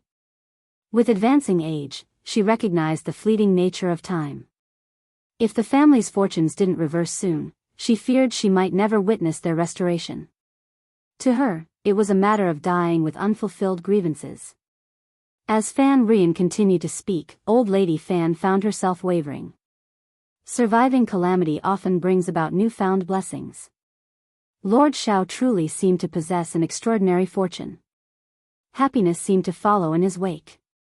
If you find any errors, ads pop up, ads redirect, broken links, non-standard content, etc., please let us know it report so we can fix it as soon as possible. Chapter 2014. The most easy way is of a marriage alliance for the Fan family to reclaim its former status. Relying on conventional methods of gradual progression seemed utterly futile. The entrenched opposition from other influential families rendered such a path practically impassable. With limited market opportunities and resources, the Fan clan found themselves precariously positioned, vulnerable to exploitation without a solid foundation. Who among their competitors would willingly allow the Fan clan to rise again? Moreover, the pace of conventional methods felt agonizingly slow. Old Lady Fan fretted that she might not live to witness the family's revival. Given these constraints, the only viable option seemed to be taking a shortcut. And what better shortcut than through a strategic marriage alliance?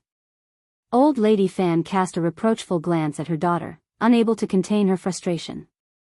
Your impulsiveness has complicated matters. If only you had consulted me beforehand, we might have had a chance. Now, with Ruerue's impending ridicule looming, mother and daughter found themselves united in their predicament. Lord Qiao's public rebuke had further cemented their unfavorable impression of him. Changing their stance would prove challenging, to say the least.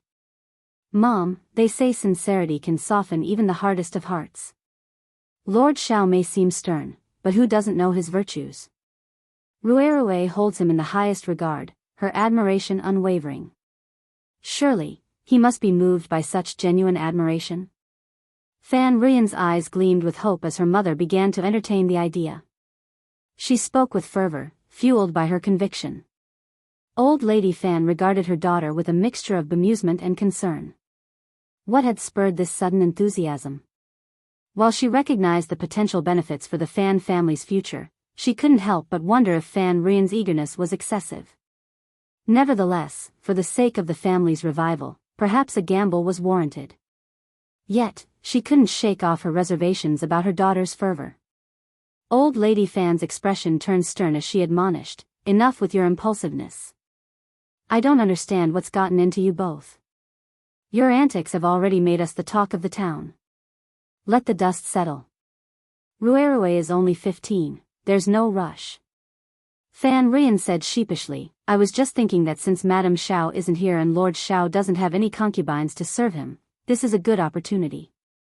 Who knows, Old Lady Fan sneered. "Lord Xiao doesn't have any concubines on the surface, but all the maids in the room are at his command." How naive. Do you really think that he has no one to serve him? He just doesn't tell anyone. Fan Rian had never thought that this would happen. She was stunned. That can't be, right? If so, why didn't Lord Xiao tell us? It's not like it's a secret, Old Lady Fan remarked knowingly. There's not a cat in this world that doesn't eat fish. With a pointed glance at Fan Rian, she seemed to convey, "You still have much to learn. Lord Xiao is a capable man. How could he not be aware? As for his silence, who's to say? Perhaps he deems it unnecessary, or maybe he's simply too indifferent to bother, or he might even be cultivating a reputation for his devout silence." Fan Rian hesitated, considering the possibilities. She leaned towards the first reason, unable to fathom a man striving for a reputation based on silence. What kind of reputation was that, indeed? Fan Rian couldn't contain her curiosity and pressed Old Lady Fan for answers, impatient for progress. But what could Old Lady Fan do? Though she cherished her daughter, Old Lady Fan found herself increasingly vexed by her persistence. "If you find any errors, ads pop up, ads redirect, broken links, non-standard content, etc., please let us know each report so we can fix it as soon as possible." Chapter 2015, Truly Worthy. In the end, Old Lady Fan impatiently scolded her daughter, insisting she compose herself. It was uncertain when, but at least a year or two would be required. They couldn't dwell on it incessantly. By Ruiru's youth and indulgence likely contributed to Lord Xiao's unfavorable opinion of her. With time on her hands, Fan Rian should focus on acquiring valuable skills. That should be her priority. Fan Rian couldn't argue with this logic. After some consideration, she resigned herself to wait for a year and a half, no longer feeling the need to rush. During the Dragon Boat Festival, and city bustled with the excitement of the Grand Dragon Boat Race, drawing both Xiao Yunduan and Xiao into the festivities. It was a vibrant affair. With the successful conclusion of this lively event, the tensions among the prominent families in An's province eased considerably, particularly those with ties to the Mei family. At last, they could breathe a collective sigh of relief. Since then, An's province flourished. Families, merchants, and landowners alike enthusiastically complied with the prefect's directives. The province's economy thrived with each passing day, leading to an improvement in the citizens' quality of life. Xianxia, as the prefect's wife, found herself basking in newfound prestige. Wherever she went, she was met with respectful flattery. In private, she shared a jest with Xiao Yunduan, remarking on the pleasures of being an official spouse. It was a sensation she found strangely addictive. Xiao Yunduan chuckled, encouraging her to indulge in whatever brought her joy. Xianxia was delighted by his support. However, she remained level-headed. She had no interest in abusing her power. Instead, she preferred to oversee industry and relish the tranquil life of raising children in the countryside. Hunting, in her opinion, was the epitome of relaxation. Xianxia found herself deeply satisfied with the man's demeanor. Following the Dragon Boat Festival, Xianxia took charge of arranging Lixia and Song's marriage. For Lixia's dowry, Xianxia spared no expense. It included a lavish assortment of items, 40 sets of clothing for all seasons, 20 sets of fine silks, and 20 sets of exquisite gold and silver jewelry. Among these treasures was a set of gold jewelry adorned with gems and pearls, 2 pairs of jade bracelets, a pair of heirloom bottles symbolizing prosperity, and a complete set of mahogany furniture, comprising a canopy bed, wardrobe, dressing table, chest of drawers, and standing screen. And that was merely the tip of the iceberg. Numerous smaller items and a substantial sum of 1,000 taels of silver rounded out the impressive dowry. Throughout the years, Lixia had received numerous gifts of money, silver, and various other treasures, all totaling at least 1,000 taels of silver. As for Xianxia, he naturally presented Lixia with a generous betrothal gift. Having grown up alongside Lixia, their fondness for each other had blossomed over the years. Perhaps it was due to Lixia's close relationship with Qiao, but regardless, Xianxia's affection for her was genuine. In order to preserve Lixia's dignity, he spared no expense in his offerings. Apart from a few token items like wine, snacks, and candied plums, Qiao held nothing back, ensuring that every gift was bestowed upon Lixia with love and care. Qiao and Xiao possessed a plethora of properties in An's province. Even if Xiao didn't hold an official position there, someone would still need to manage these estates. Xianxia might even visit occasionally. Thus, they decided to acquire a house in An's province. The property wasn't extravagant, occupying less than 2 mu of land. It comprised a dozen or so well-built houses, with a spacious backyard that could easily be transformed into a charming garden. What made this residence truly remarkable was its proximity to the state government office, providing unparalleled convenience for Xiao and Lixia to commute between their home and work.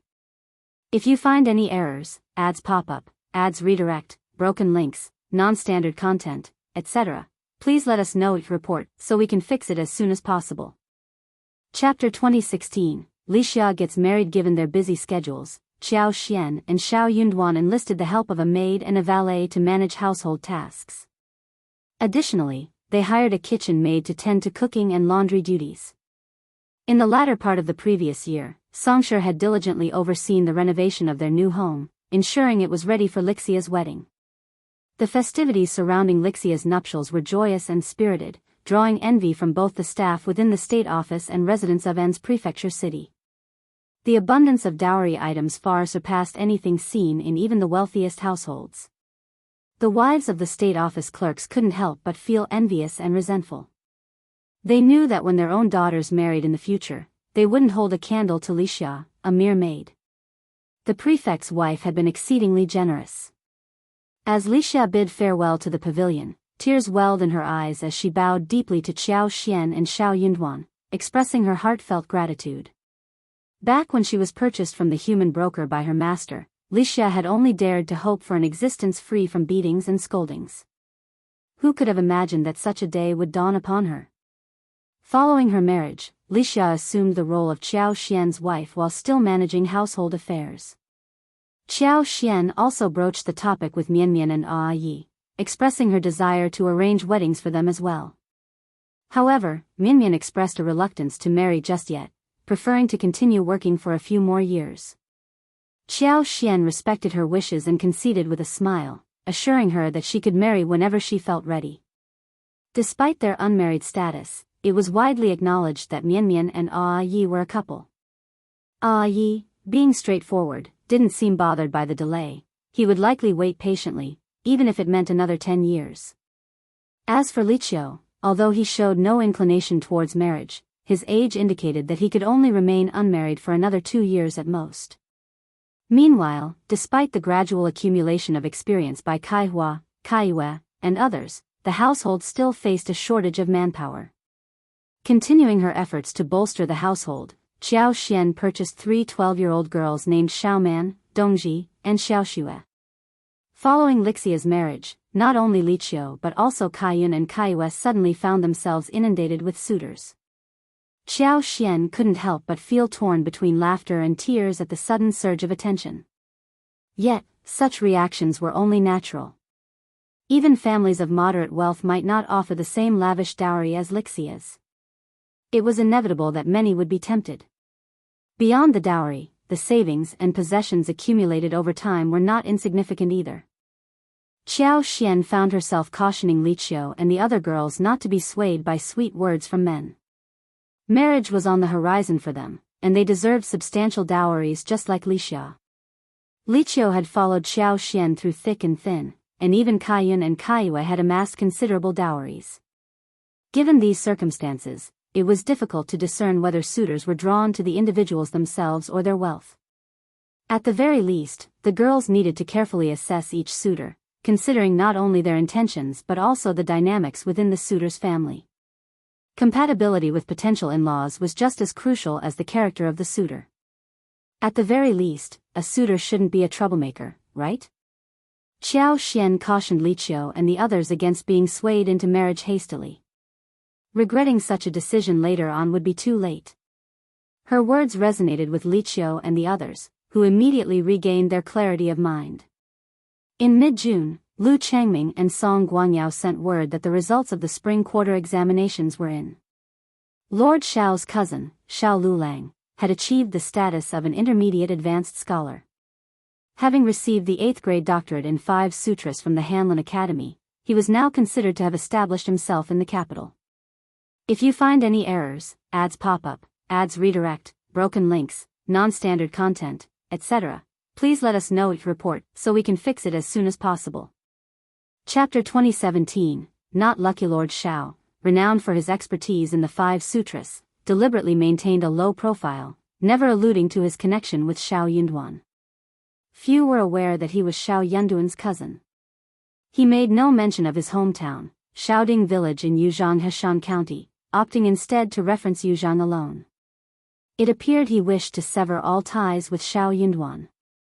Furthermore, it seemed he was cultivating closer ties with the 4th prince's circle. Had it not been for the letter from Lu Changming and Song Guangyao, Xiao Yunduan might have dismissed it all as a jest. While Xiao Yunduan had cautioned Zhao Shu against prying too deeply in the capital, it didn't mean he was indifferent to its affairs. Zhao Shu, despite his wealth, was not adept at scheming. His conspicuous activity in the capital could draw unwanted attention and trouble. Before departing, Xiao Yunduan had instructed Lu Changming and others to keep a watchful eye on certain individuals, urging vigilance and caution. He emphasized the importance of maintaining a distance from potentially risky alliances. The news of Xiao Lulang's intermediate status left Xiao Yunduan incredulous. It's hard to believe, he remarked, not out of disdain for Xiao Lulang, but out of a keen understanding of his cousin's capabilities. Xiao Lulang had barely scraped through as the last among the recommended candidates. If he were to attempt the exam again, it was doubtful he'd even secure an intermediate status, let alone achieve the rank of advanced scholar. Xiao Yunduan knew this all too well. It seemed implausible that Xiao Lulang had attained such a prestigious title based solely on his abilities. When Lu Changming and the others mentioned Xiao Lulang's proximity to the 4th prince, Xiao Yunduan's suspicions were confirmed. So, that was the crux of the matter. It was likely that the 4th prince had orchestrated Xiao Lulang's elevation to advanced scholar, not out of genuine recognition of his talents, but as a calculated move to exert control over him. Xiao Yunduan couldn't help but feel a sense of foreboding. It appeared his cousin had unwittingly become a pawn in a much larger game. The uncertainty of the future necessitated preparedness. To the 4th prince, Xiao Lulang was merely an advanced scholar, a pawn easily manipulated. His placement in the capital could serve the prince's agenda in unforeseen ways. Xiao Yunduan couldn't shake off his disgust. He hastily instructed Lu Changming and the others to closely monitor Xiao Lulang. If he acted recklessly, they were authorized to intervene and teach him a lesson to curb his audacity. Despite his reservations, Xiao Yunduan couldn't remove Xiao Lulang from his position in the intermediate school or at Hanlin Academy. It came as no surprise to Xiao Yunduan that Xiao Lulang hadn't mentioned him. He likely feared being implicated in any misdeeds. Xianxia shared Xiao Yunduan's astonishment. She hadn't anticipated her husband's misjudgment. When word of this reaches 3rd uncle and 3rd aunt-in-law, they'll be insufferably smug, remarked Xiao Yunduan with a sneer. Indeed, he continued sarcastically, look at their accomplished son, flourishing in the capital. He surpassed me by leaps and bounds. Xianxia chuckled in agreement. Let them revel in their pride for now. It'll be satisfying to see them fall from their pedestal in a few years. Xiao Yunduan's expression hardened. Indeed, that's unlikely. Xianxia's smile widened. Then let's watch and wait. Instruct Lu Changming and the others to keep a close watch on him and prevent any missteps. Xiao Yunduan nodded. Agreed. Let's observe from a distance. It was likely that the fourth prince had taken Xiao Lulang under his wing in the capital. As long as he remained there, the prince could assign him a minor role and keep him under his thumb. If needed, he could be utilized in the future. And if not, the prince wouldn't incur any losses. If you find any errors, ads pop up, ads redirect, broken links, non-standard content, etc., please let us know each report so we can fix it as soon as possible. Chapter 2018, Green Smoke from the Ancestral Grave. In such circumstances, Xiao Lulang seemed inconsequential. While living in the capital held some significance, making a name for himself appeared unattainable. Yet, Xiao Yunduan found himself unexpectedly longing for him, despite their time apart. Word swiftly spread to the village that Xiao Lulang had ascended to the rank of advanced scholar and secured a position at the prestigious Hanlin Academy. With the finesse of the spring and autumn brush, he penned a letter bearing auspicious tidings. Of course, he omitted his own achievement as an advanced scholar. Such humility was customary. To the villagers, the distinction of an advanced scholar might have been unfamiliar, but the stature of scholars was widely known. He couldn't risk losing face. In his missive, he merely conveyed his success in the advanced scholar examination and his commendation by esteemed figures, leading to his tenure at the Imperial Forest Academy in the capital. He casually remarked on the exclusivity of Hanlin Academy, where only a select few, numbering no more than 20, were admitted each spring examination, all of them notably exceptional. Initially intending to return to his hometown to honor his ancestors, he explained that his duties at the apex demanded his undivided attention, leaving no room for a homecoming. Official matters, after all, took precedence. Xiaoding village erupted into excitement once more. The Xiao family is truly blessed. Yes, their luck knows no bounds. Who would have thought Xiao Lulang would rise to the ranks of an advanced scholar? And to stay in the capital as an official, esteemed by both leaders and nobles. His future is boundless, surpassing even Mr. Primus. Indeed, once he's an official, the comparisons will shift. Many advanced scholars have brighter prospects than Primus. Third Uncle and Ms. Ma are already dreaming of a prosperous future. Comparisons can be infuriating, indeed. Meanwhile, Third Uncle and Ms. Ma practically floated with pride, their happiness palpable. They practically skipped along, grinning from ear to ear. They were extremely ostentatious in the village and kept saying, "I always knew our Lulang would make us proud. He's truly a success now, ah. Our Lulang has had wits since he was a child." Even back in the academy, Master often sung his praises. That's no exaggeration. It's a shame, really. I miss our Lulang dearly. If only he could come back. But with the nobles and higher-ups valuing him so much, they're keeping him for something big. Sigh. Business takes precedence. This time around, they were more cunning. They extolled their own virtues without dragging Xiao Yunduan into it. Yet, their haughty demeanor spoke volumes. They had no desire to compete with the main branch of the family or Xiao Yunduan.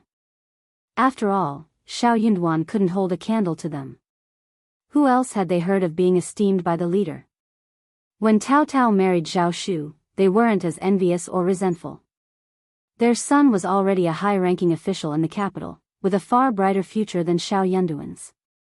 They had no need to worry about Xiaoda's family. Xiaoji was marrying into an official's household. Being an official's wife wouldn't be easy. Thankfully, they hadn't let go of Xiaoda's family affairs in the past. And they couldn't afford to do so now. They needed to swiftly dispatch a letter to Lulang. Finding a suitable family for Xiaoji in the capital was paramount. The second section of the family of the Xiao family was so annoyed. Ms. Niu and second Unli kept scolding their son and daughter-in-law, but they did not like them at all. If you find any errors, ads pop up, ads redirect, broken links, non-standard content, etc., please let us know each report so we can fix it as soon as possible. Chapter 2019, Ms. Fang disregarded this MS. Niao and second uncle berated their two sons as useless for not attending school. They pointed fingers at the main branch of the family, accusing them of favoritism. Why didn't Xiao Lulang ensure his own sons received an education like he did? If he had, our boys might be esteemed scholars by now. Xiao Erlang and Xiao Silang felt utterly demoralized. What had they done to deserve constant scolding and trouble? But studying wasn't something they excelled at, no matter how much envy they harbored. After finishing their tirade against their sons and daughters-in-law, Ms. Niao and second uncle turned their attention to Xianwen, pressuring him to work harder. Their sons were beyond redemption, they would have to pin their hopes on their grandchildren now. But how could Xianwen endure such suffering? His protests echoed through the courtyard. Life in the second branch of the family's household was filled with the sounds of children being reprimanded and punished daily. Despite Xiao Lulang's absence for ancestral rites, third uncle and Ms. Ma decided to host a lavish banquet to celebrate. However, this posed a slight dilemma. When Xiao Lulang first arrived in the capital, he essentially depleted their household funds to ease his transition. While their family still lived comfortably, their coffers were noticeably lighter. Hosting a lavish banquet seemed out of reach. Unperturbed by formality, they approached the main branch of the family with a sense of righteousness. After all, Lulang was also a nephew of the main branch. His success would undoubtedly benefit them too. And Lulang's prospects far outshone those of Xiao Yunduan. They planned to seek Yunduan out, relying on Lulang to provide for them. Given the main branch's ample resources, it was only natural for them to foot the bill for the celebration. Miss Fang felt no envy as she observed the couple's jubilant antics around the village. She found it rather amusing. Instead, she used them as a cautionary tale for her own children and their spouses. Never become so arrogant as to forget your roots. Xiao Lulang wouldn't get far in his career with parents like that. They couldn't be a burden to Xiao Yunduan, but Miss Fang wasn't about to let them off the hook so easily, especially when they had such a grand scheme in mind. As the elder aunt and uncle of Xiao Lulang, it was expected that Miss Fang and eldest uncle would offer him financial support as a gift. By rural standards, presenting him with 3 taels of silver would be considered quite substantial. With a gleeful demeanor, Miss Fang generously offered 50 taels of silver to the affluent family. No matter where the money came from, she knew she would be praised for her generosity. Though the third branch may have desired more, they couldn't press further. Money didn't just materialize out of thin air from the main branch. As for whether Xiao Yunduan would require Xiao Lulang's assistance in the future, Miss Fang couldn't care less about that. The future would sort itself out in due time. When the day arrived, the main branch would naturally seek assistance if needed. Until then, there was no cause for concern. These words were intended to silence the third branch. Miss Fang had never considered Xiao Lulang a dependable individual. Growing impatient, she instructed them to seek assistance from the second section of the family. Isn't the second section of the family benefiting as well? Ms. Ma pointed out, her tone laced with frustration. Honestly, they don't have any officials in their family and need your protection even more. You should go to their family and ask for money. This suggestion infuriated Ms. Niao and third uncle. Ms. Niao's anger was palpable as she shot a piercing glare at Ms. Ma, causing the latter to falter in her attempt to boast. Before Ms. Ma could utter another word, she was abruptly cut off by Ms. Niao. It would suffice if the second branch of the family offered a modest gift, Ms. Niao retorted sharply. Why would they be expected to provide funds for a banquet? If you find any errors, ads pop up, ads redirect, broken links, non-standard content, etc., please let us know each report so we can fix it as soon as possible.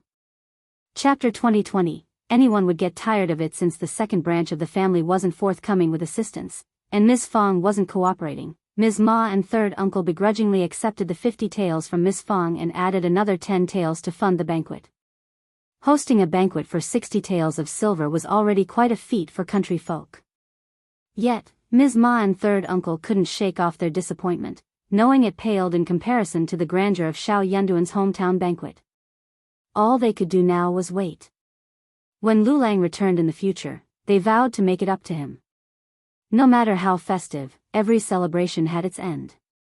The banquet of the third branch came and went, and well-wishes abounded. Gradually, people returned to their own lives, paying less attention to the matter. But not Ms. Ma and third uncle. The couple appeared intoxicated with joy, parading around with their heads held high, eagerly awaiting flattery and praise. Initially, others indulged them, offering compliments out of courtesy. They feigned envy and admiration, playing along with their charade. But such flattery grew tiresome over time. Eventually, even the most patient souls would tire of it. However, Xiao Lulang's high-ranking status in the capital's hierarchy made him untouchable, dissuading anyone from offending him easily. Consequently, when others spotted Ms. Ma and third uncle from a distance, they conveniently averted their gaze, lowered their heads, and hastened away. Noticing the avoidance, Ms. Ma and third uncle grew increasingly irked, venting their frustrations in private.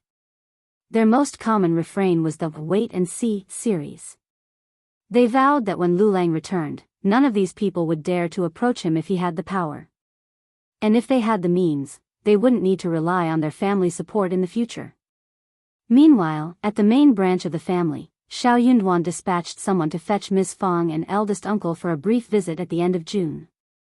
Ecstatic, Ms. Fang and eldest uncle couldn't contain their joy. Of course, they would eagerly accept the invitation to their son's abode.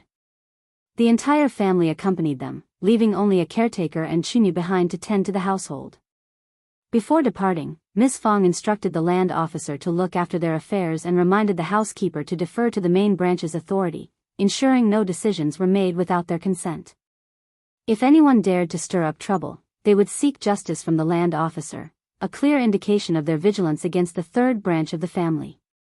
It was evident that they were wary of potential disruptions from the third branch, as they were the only ones audacious enough to instigate conflicts with the main branch.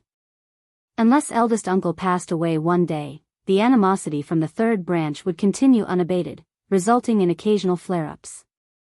They couldn't seem to learn their lesson. When Xiao Yunduan sent for them, the entire first branch of the Xiao family eagerly packed their belongings and embarked on the journey with 2 large carriages, one for the maids and the other for Xiao Yunduan and Xiao Xian. Accompanied by 10 mounted guards, they set out. This spectacle evoked envy and admiration from the villagers. Those who had once believed Xiao Lulang held more promise than Xiao Yunduan underwent a change of heart. They now saw the superiority of Xiao Yunduan. After all, he was the primus.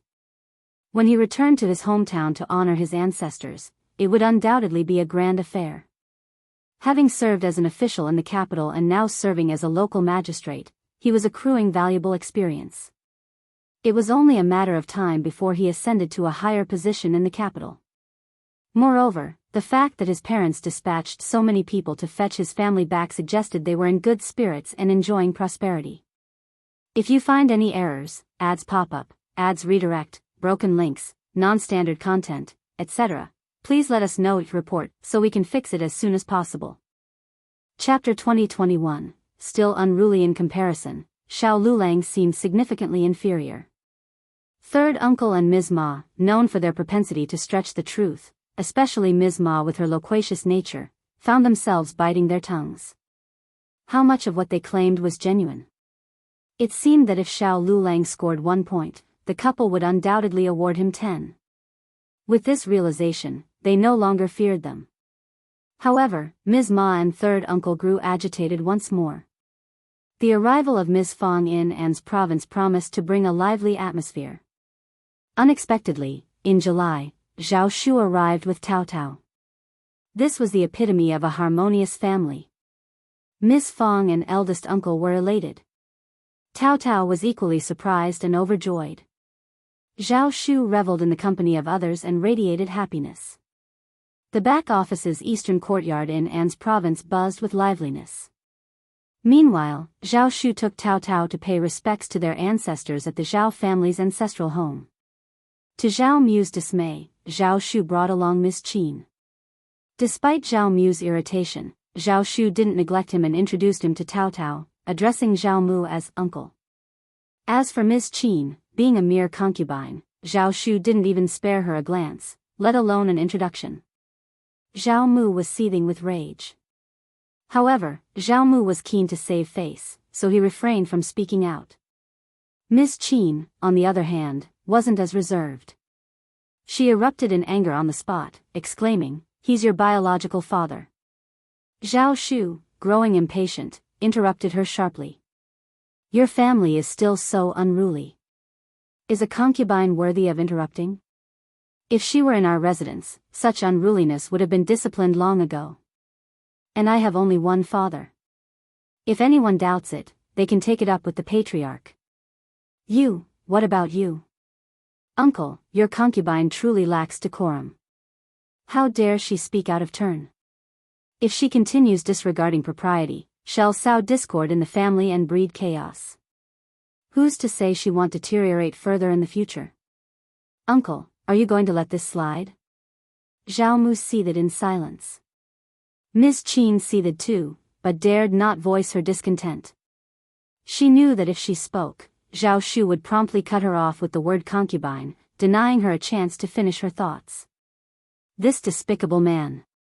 Truly despicable. With a contemptuous glance at Zhao Mu, Zhao Shu sneered before departing with Tao Tao.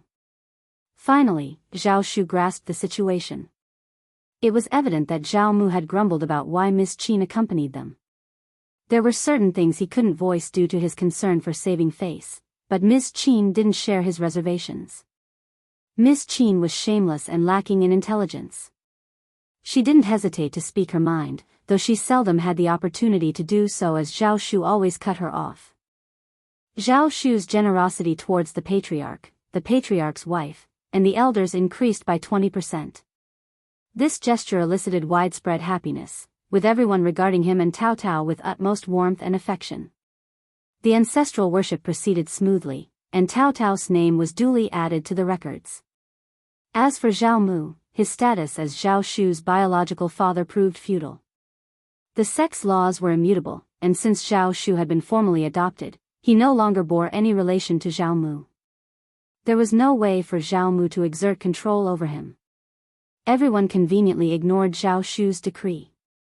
If you find any errors, ads pop up, ads redirect, broken links, non-standard content, etc., please let us know each report so we can fix it as soon as possible. Chapter 2022, Scheming. Zhao Mu was so infuriated that he nearly spat blood. Unable to bear it any longer, Miss Qin wept for Zhao Mu. Yet, without a word from Zhao Shu, all the respected ladies and aunts in the clan hurled insults at her. Even Zhao Mu received a stern reprimand from the clan elders. Clearly, he hadn't learned his lesson. Not only had he brought a concubine to such a significant occasion, but this concubine also dared to criticize the Zhao family. Who gave her, a mere concubine, the audacity to do so? What had gotten into Zhao Mu? Did he intend to continue bringing shame upon the family? If their decline persisted, what would be left of them? Miss Qin's face flushed with alternating shades of red and white. She felt a surge of humiliation and resentment, bubbling up inside her, urging her to scream and curse. Among those who criticized her, many were familiar faces. When her old master was still the wealthiest man in Yangzhou, none of them dared to call her a concubine. They all smiled and spoke respectfully to her. They addressed her as Madame Qin. But now, they turned on her faster than the changing tides. Who were they to judge her? Naturally, Zhao Mu didn't dare to oppose the entire clan. He could only swallow his pride, publicly apologize, and chastise Miss Qin. Yet, under Zhao Shu's watchful and seemingly amused gaze, Zhao Mu felt his blood boil, his face burning with shame.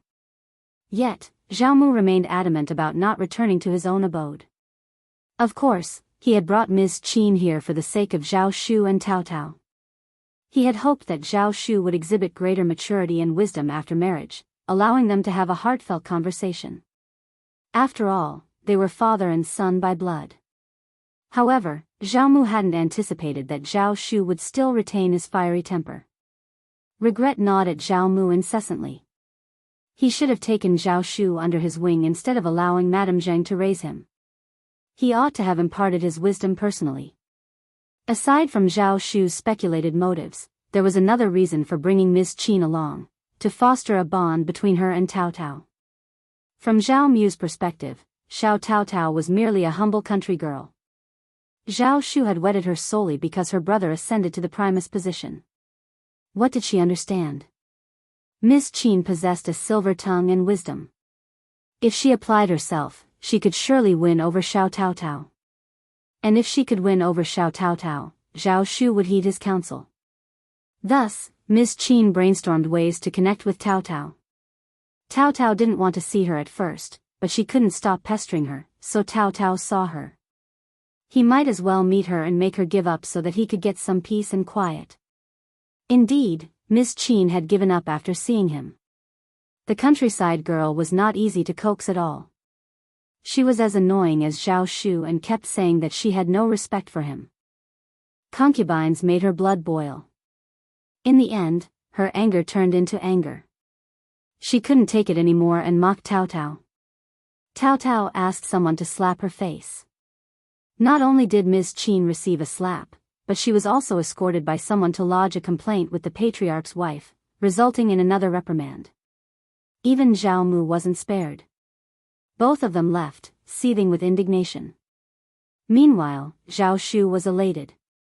He lingered in the capital with Taotao for a while, introducing her to their relatives and paying respects to their elders. Following these formalities, they returned to Jiangnan before heading to An's province. Unrestrained and carefree with Taotao by his side, Zhao Shu decided they would spend the Mid-Autumn Festival with Qiao Xian and Xiao Yunduan in An's province. If you find any errors, ads pop up, ads redirect, broken links, non-standard content, etc., please let us know it report so we can fix it as soon as possible. Chapter 2023, 2 years. What a stroke of luck that Miss Fang and the others happened to be here too. This was an even more delightful surprise. Following the transitional autumn, Yuezhing Xiao joined them as well. Qiao Xian, Yuezhing Xiao, and Zhao Shu resumed their business discussions. They were able to procure various goods like herbs, tea leaves, fabrics, and timber from An's province. With the collaborative efforts of both families, they could handle any quantity of goods. Their plans unfolded seamlessly. They selected a location and acquired property in An's prefecture city to establish a shop and warehouse. They made a conscious decision not to compete with businesses in An's prefecture city. Instead, they engaged in buying and selling goods outside the city, conducting their trade. Their presence was welcomed by local trading companies. Their involvement promised increased vitality in local commerce, a mutually beneficial arrangement. By mid-September, Miss Fang and eldest uncle found themselves unable to stay longer. With the autumn harvest season beckoning, they had to return home promptly. Thus, the entire family embarked on their journey back. Though there was a tinge of sadness upon parting, they found solace in the closeness they had cultivated and the newfound ease of travel between their locations. Winter gave way to spring, and time slipped by unnoticed, marking the passage of 2 years. In the 51st year of the Emperor Xian's reign, Anan had already turned 3 years old, soon to celebrate his 4th birthday in July.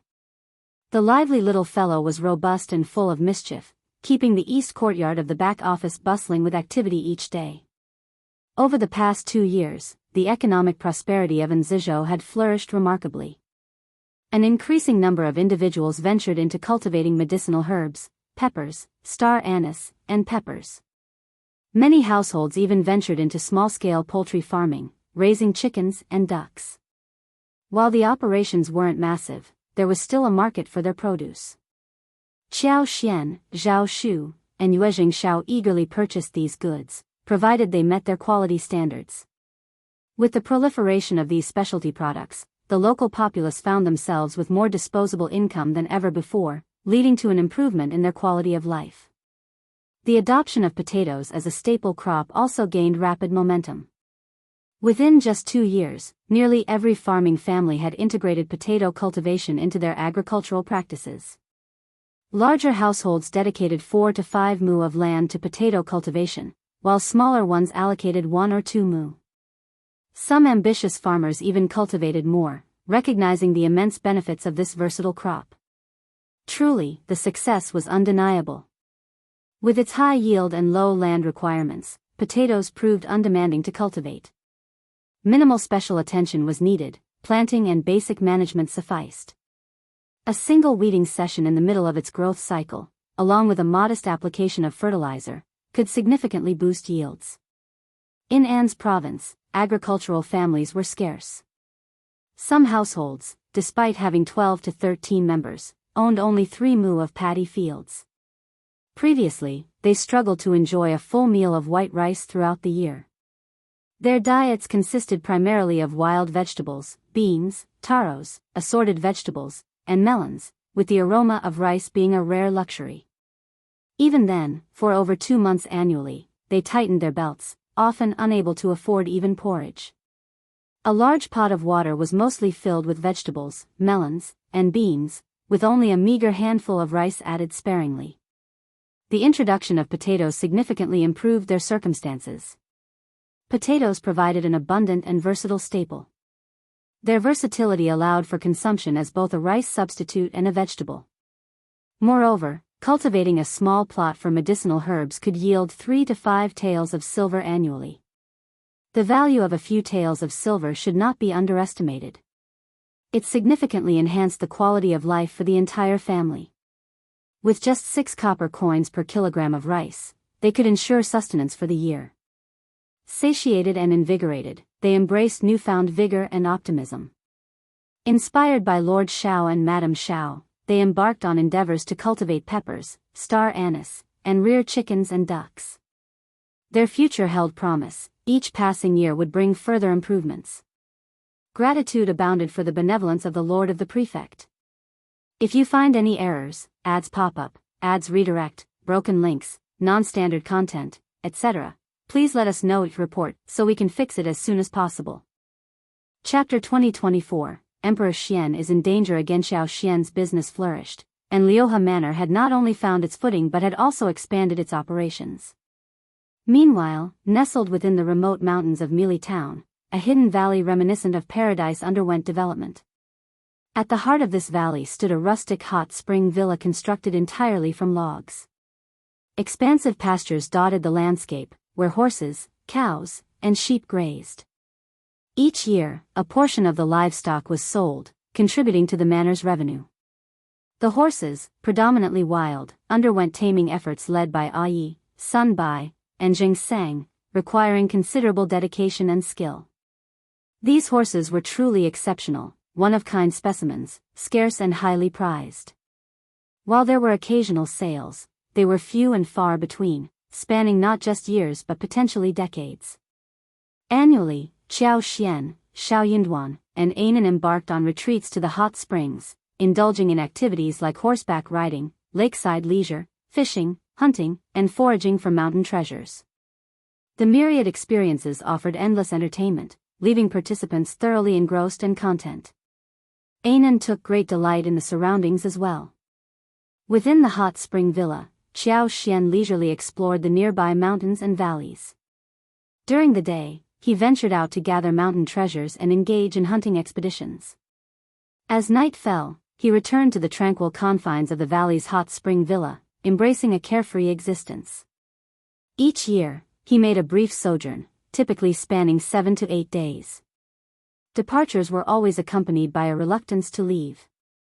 Qiao Xian vividly recalled the heavy snowfall of the previous winter, which arrived 2 days after their arrival. Basking in the hot springs amidst the pristine snowscape left an indelible impression, a moment of sheer wonder amidst the untamed beauty of the mountains. This experience resonated deeply with everyone present, eliciting awe and admiration.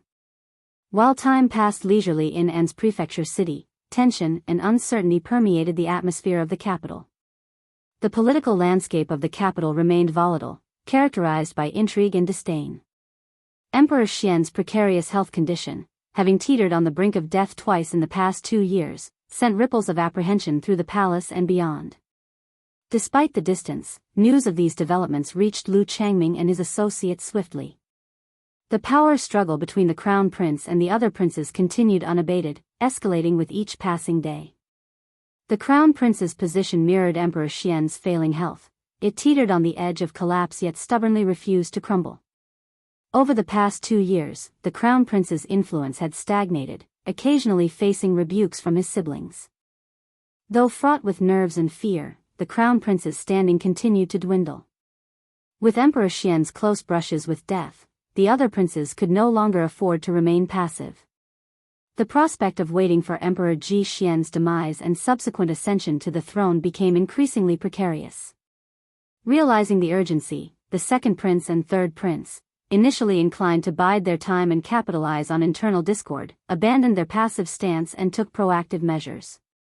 United in their determination, they sought to eliminate the crown prince as a crucial first step towards reshaping the political landscape.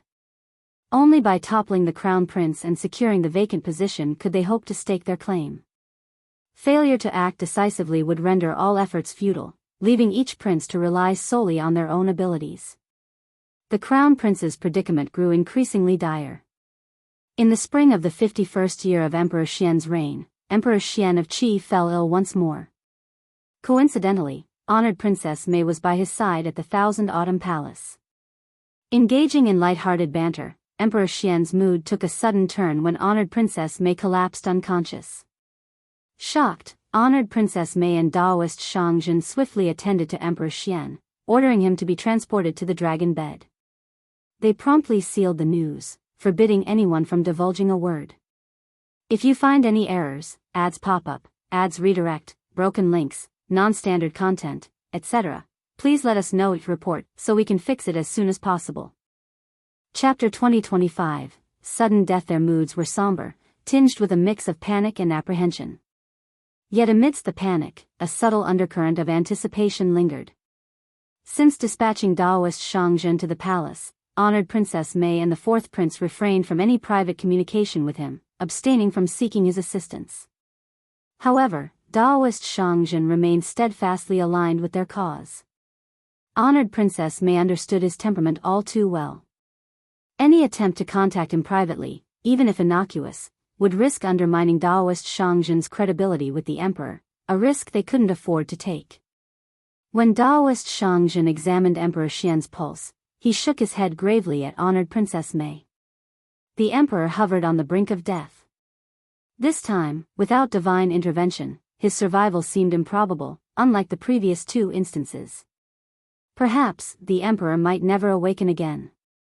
Honored Princess Mei's entire being was taut with tension. Her hands clenched tightly, yet her body quivered uncontrollably. A tumult of emotions surged within her, nervousness, excitement, terror, fear, determination, all intermingled. She was acutely aware of what she needed to do, what she must do. With the emperor's failure to depose the crown prince, his demise seemed the most expedient resolution. Departing the Thousand Autumn Palace as usual, honored Princess Mei maintained her facade. The palace now lay under her and Daoist Xianxia's dominion. Those loyal to the emperor had fallen victim to her subterfuge, captured and disposed of, their bodies cast into the well behind the palace. With Daoist Xianxia overseeing security, she harbored no apprehension. But lingering too long risked arousing suspicion. The queen and princess concubine virtue posed formidable obstacles. Over the past 2 years, with the emperor's ailing health, they maintained vigilant watch over the Thousand Autumn Palace. Their scrutiny extended to any visitor, even one of their own. Having embarked on this path, honored Princess Mei knew there was no retreat. She could only charge forward in one go. Hence, at noon that day, the crown prince died from drinking a cup of tea in the study of the East Palace. Honored Princess Mei's carefully laid plans, embodied in that nail, finally bore fruit after more than a decade. The sudden turn of events left no room for concealment. Moreover, Princess Consort lacked the fortitude and resilience to cope. Upon hearing the shocking news of the crown prince's demise, she initially dismissed it as a cruel jest. Who would dare jest about such a grave matter? Such jesters deserved nothing less than death. Reality crashed upon Princess Consort with devastating force once she grasped the truth. In a frenzy, she hurled herself towards the study in the East Palace, clinging to the desperate hope that the crown prince could still be revived. Surely, he wouldn't die, he couldn't die. Just yesterday, they shared dinner. This morning, he stood in court. How could someone so vibrant succumb to death? It had to be a hoax, a cruel deception, the sight of the crown prince's lifeless body shattered princess consort's resolve completely. Her cries echoed through the palace as she beseeched anyone who would listen to summon the imperial physician, to save the crown prince. Little did she know she'd soon be thrust into the chaos, rushing to court, summoning the eldest grandson, and rallying trusted ministers. The news of the crown prince's sudden demise rippled through the eastern palace like wildfire. Meanwhile, the fourth prince had long prepared for such a moment. Swiftly, he dispatched trusted aides out of the capital to rally support while fortifying the palace with his most capable guards. Emperor Xian of Qi had passed away over 2 hours before the crown prince breathed his last. Daoist Xianxia, having administered the customary immortal pills dissolved in water, watched as Emperor Xian of Qi's breath ebbed away with alarming swiftness. If you find any errors, ads pop up, ads redirect, broken links, non-standard content, etc., please let us know your report so we can fix it as soon as possible. Chapter 2026, Dirty Water. Even the most skilled physicians would be confounded by the cause of the emperor's fatal poisoning. Rushing to the Thousand Autumn Palace, the fourth prince and honored princess Mei were met with the lamentations of mourning. The news of the crown prince's demise proved too much for the already frail emperor, who succumbed to the shock. In rapid succession, the queen, Princess Concubine Virtue, the second prince, the third prince, along with other members of the imperial family and high-ranking generals, convened at the court. Chaos gripped the palace. Leading the accusations, honored Princess Mei pointed fingers at Empress Qi, insinuating complicity in the emperor's death in the open court. With a meticulously prepared speech, her accusations carried weight and logic. The emperor's declining health over the past 2 years, coupled with the queen and third prince's conspicuous activities during that time, hinted at ulterior motives. Why did the crown prince meet a sudden demise? It pointed squarely at the queen's machinations. Unhappy with her own status as queen and her son's failed bid for the crown prince title, the queen likely sought to eliminate the competition. By poisoning the crown prince and inciting the emperor's demise, the queen could circumvent any potential testamentary challenges. With the legitimate heir removed, the path to the throne would clear for the third prince. Such calculated malice displayed by the empress was truly staggering. In that scenario, indeed, Empress Qi and the third prince stood to gain the most, casting doubt and suspicion upon them from all sides. Empress Qi seethed with fury. How dare that woman accuse her of such treachery? Yet, despite her indignation, she found herself backed into a corner. No amount of denial could dispel the pervasive doubt in everyone's minds. The emperor's lack of a testamentary decree and the untimely demise of the crown prince were damning evidence against them. Even if they vehemently protested their innocence, what good would it do? Unless they publicly renounced any claim to the throne. But why refrain from seizing the opportunity? They were the rightful contenders. Why not fight? Honored Princess Mei, that wretched woman, would surely never let them off the hook after casting such damning aspersions upon them. If the fourth prince ascended the throne, death would surely await them, unless they were sentenced to lifelong imprisonment, a fate scarcely better than death. In a desperate bid to deflect blame, Empress Qi and the third prince turned the tables, accusing the fourth prince and honored Princess Mei of the crime. Their rationale? The mother and son duo had always been scheming. It was common knowledge that the fourth prince harbored ambitions contrary to the crown prince's interests. Moreover, the fourth prince's swift arrival at the palace following the crown prince's demise, accompanied by a retinue, smacked of premeditation. This implied that he was already aware. Regarding honored Princess Mei, her visit to the Thousand Autumn Palace just the day before the emperor's demise raised eyebrows. Who could say if there was more to the story? Daoist Xianxia, bestowed upon the emperor by honored Princess Mei's family, had vanished. Naturally, suspicions arose. Yet, honored Princess Mei and the fourth prince vehemently denied Empress Qi and the third prince's accusations, dismissing them as baseless conjecture. After all, Daoist Xianxia enjoyed considerable renown. The emperor sought an expert, and honored Princess Mei's family shared in the burden of governance. What was amiss with that arrangement? Now that the emperor had passed, perhaps Daoist Xianxia harbored concerns about his safety without the emperor's protection. His departure was understandable, a matter of self-preservation. What did it have to do with them? If you find any errors, ads pop up, ads redirect, broken links, non-standard content, etc., please let us know each report so we can fix it as soon as possible. Chapter 2027, Internal Disorder. Empress Qi fired back with her own rebuttal. Wasn't Honored Princess Mai's accusation of her and her son also based on mere speculation? What audacity! Honored Princess Mai presumed to cast aspersions and slander, yet recoiled when faced with the same treatment. Who did she think she was? She was the queen, appointed by the emperor himself. She refused to tolerate such baseless slander. Princess Concubine Virtue and the second prince, sensing their implication in the turmoil, waded into the fray to assert their innocence. Empress Qi dispatched several imperial physicians to examine the emperor's body.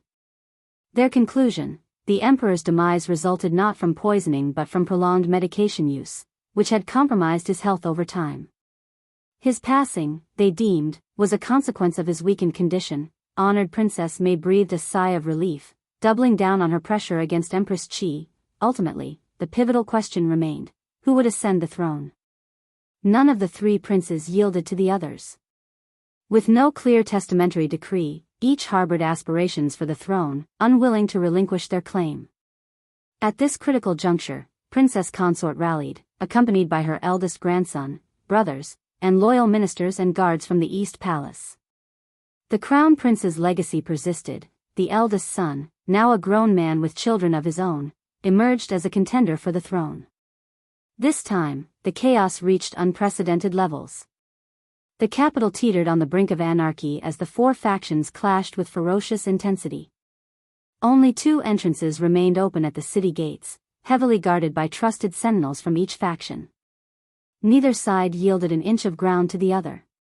The city gates buzzed with activity, swarming with messengers darting in and out, seeking reinforcements or hastening from distant locales.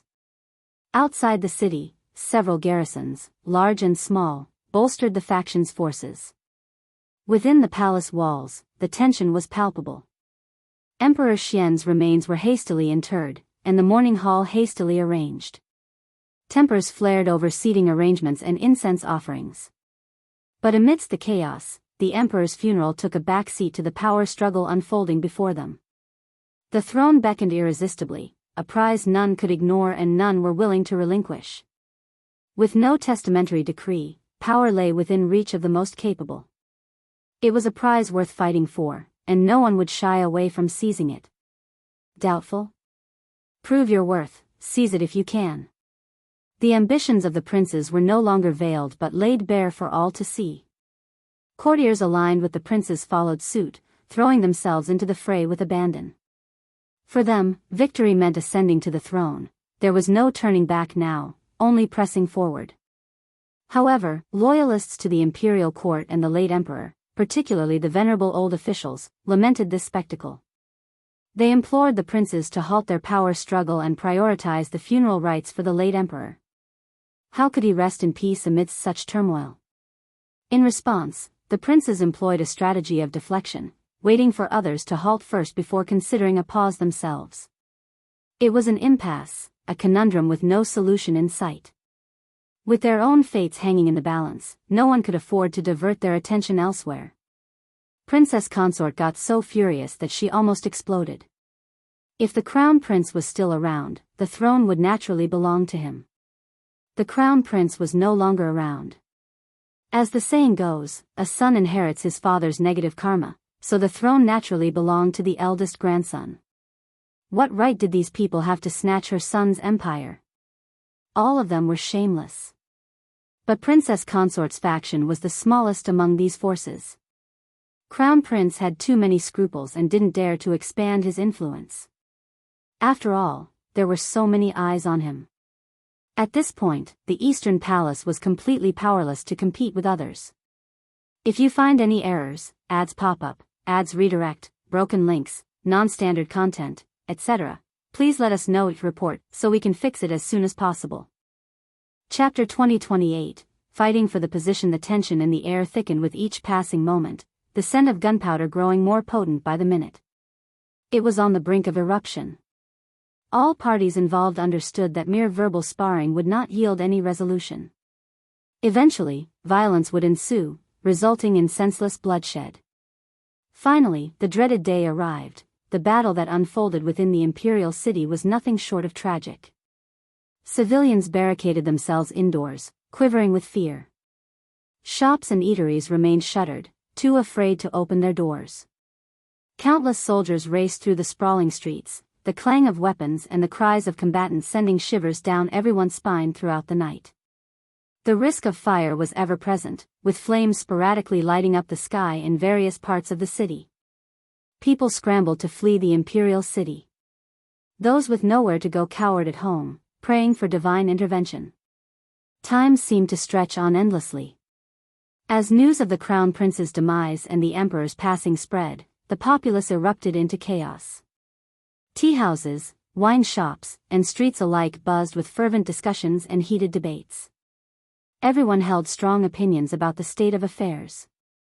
Some threw their support behind one prince, while others argued vehemently for another.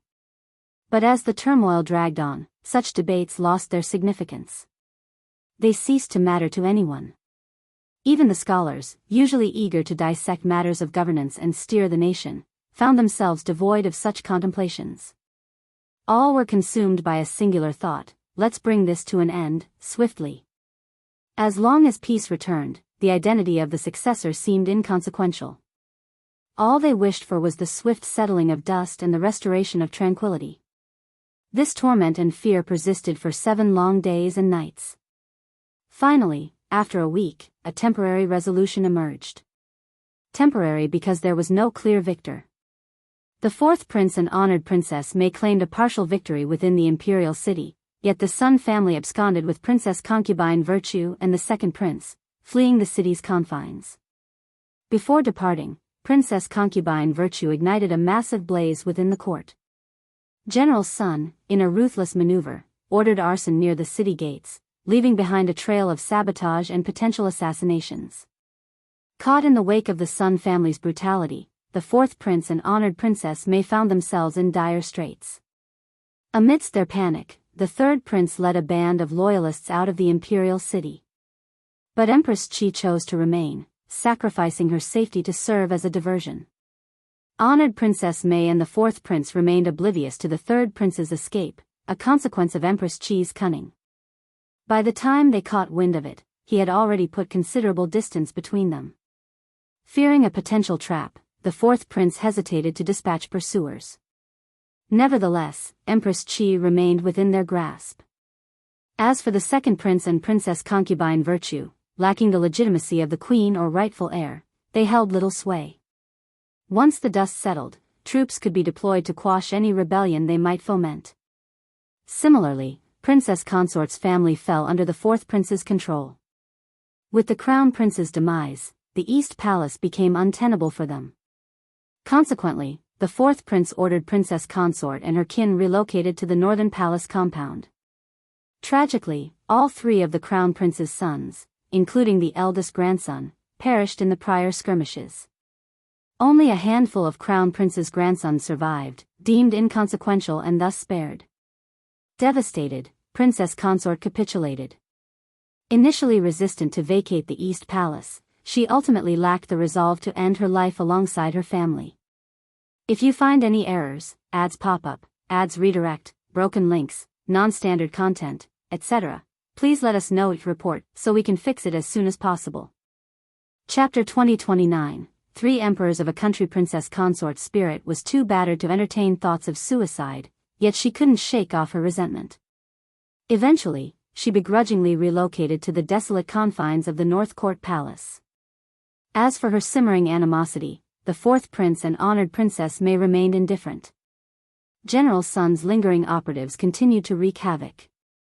Night after night, fires erupted, assassinations claimed lives, and ambushes unfolded, leaving the 4th prince seething with rage and frustration.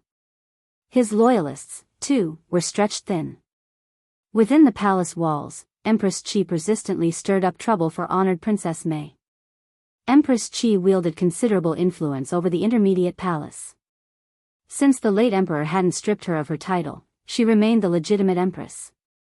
Regardless of which prince ascended the throne, she'd retain her status as Empress Dowager. No prince dared to defy filial piety. Especially the fourth prince, who, despite securing the capital, lacked a legitimate claim.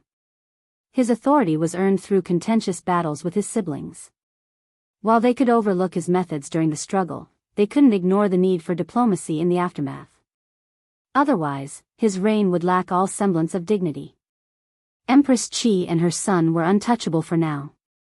Not only was the fourth prince hesitant to act, but he also felt compelled to ensure Empress Qi's well-being. Her safety was paramount. Any harm befalling her would be difficult for him to justify. Empress Qi recognized this vulnerability and exploited it fully in her clashes with honored Princess Mei. Bearing her resentment like a heavy burden, honored Princess Mei found herself repeatedly tested, her frustration growing with each passing confrontation. Yet, she dared not lay a finger on Empress Qi. Inside and outside the palace, both honored Princess Mei and the fourth prince were equally drained. It took the fourth prince more than half a month to stabilize the situation finally. He instructed the imperial astronomers to select the most opportune date for his ascension to the throne and the proclamation of a new era. Following this, he arranged for the construction of a mourning hall and summoned civil and military officials, along with relatives, to pay their respects. Once the former emperor was laid to rest, preparations for the inauguration ceremony commenced. The event had to be vibrant, celebratory, and filled with auspiciousness, a beacon of hope to dispel the recent shadows of misfortune. With unwavering confidence and vigor, the fourth prince stood as the unrivaled master of the Ying family. No contender could match his strength or determination now. He felt a surge of relief at his swift decision-making. Throughout history, fortune favored those who dared to venture into perilous territories. This truth had been reaffirmed once again. Had he hesitated to eliminate the crown prince, he wouldn't have seized the reins of power today. However, what caught the fourth prince off guard was the clandestine departure of the second prince, Princess Concubine Virtue, and their entourage, escorted by General Sun to Xiangyang City in Hubei Prefecture. While he busied himself extinguishing fires and managing the aftermath in the capital, they had slipped away unnoticed. To compound matters, the second prince had usurped the throne ahead of him, altering the era's name to one that cast him as a regicide and patricide. He had circulated a bounty, calling upon officials worldwide to suppress him and avenge the former emperor. Following suit, the third prince ascended the throne in Jinan, leveling similar accusations against the fourth prince. Upon receiving this distressing news, the fourth prince and honored Princess Mei were incensed and revolted. It was akin to having a live fly forced down their throats.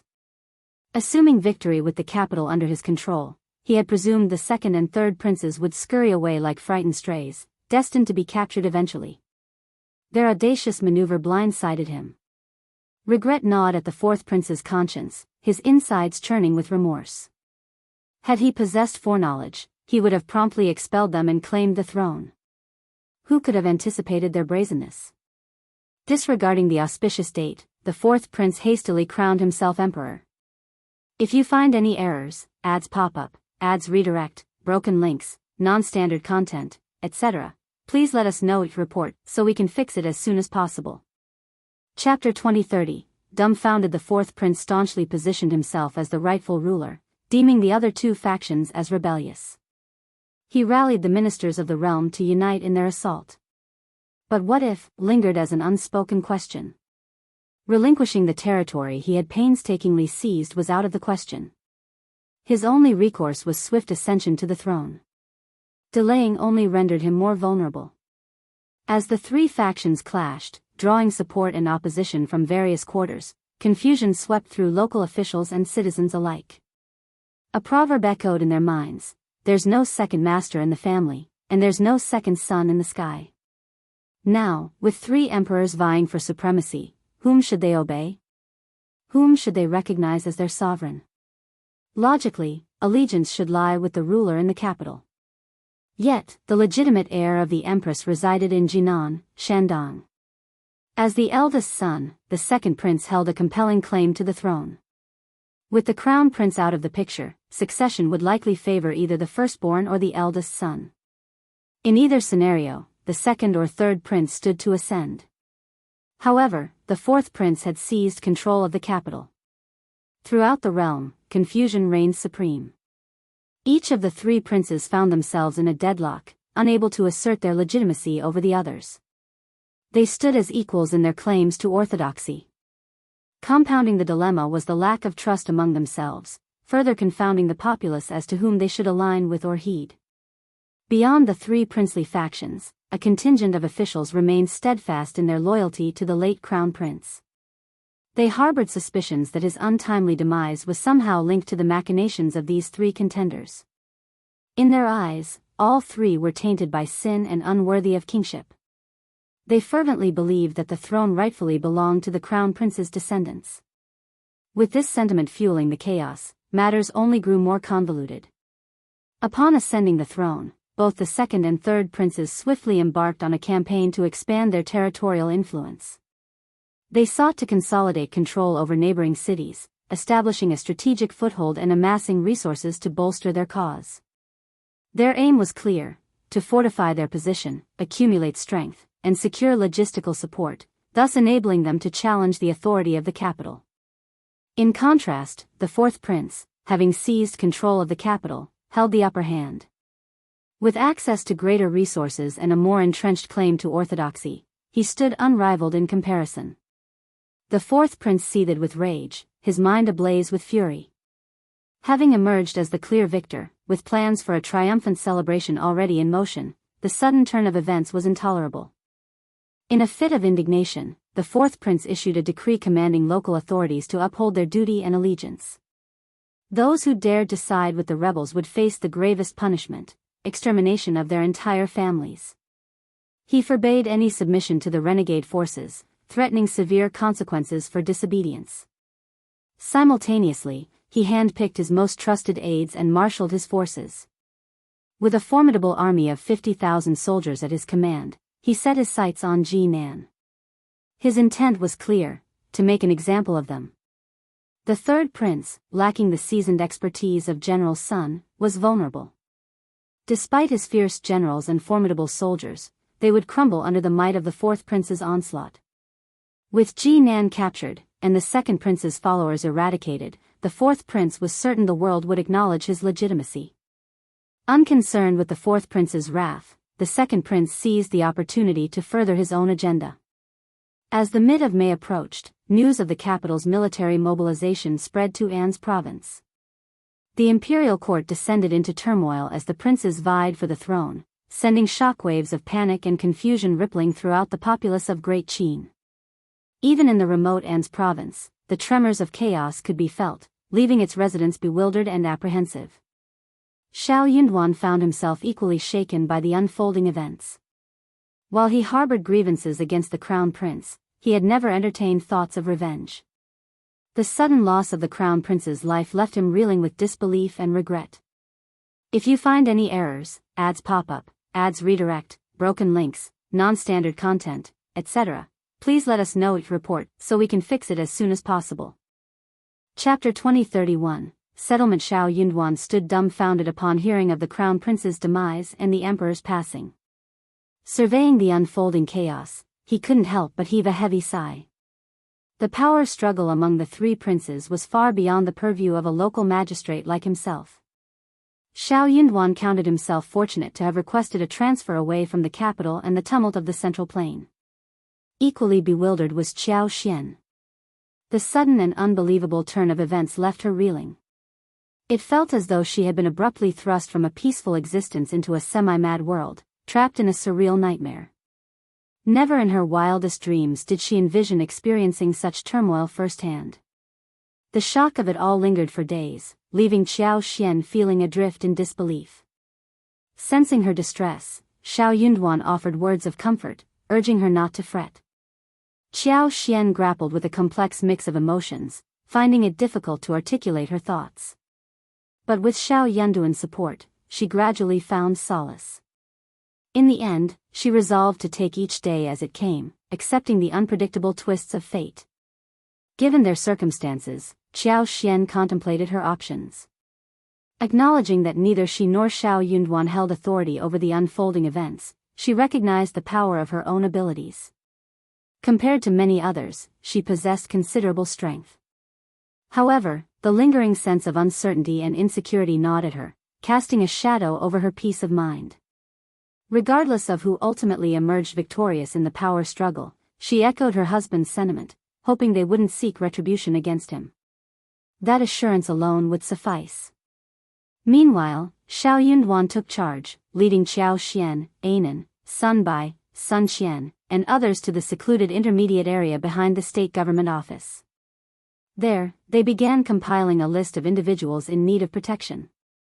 On one front, Xianxia sought to reassure the populace, while on another, he tasked Sun Bai, Sun Qian, Jia Hemming, Jingsang, and others with maintaining security and conducting patrols.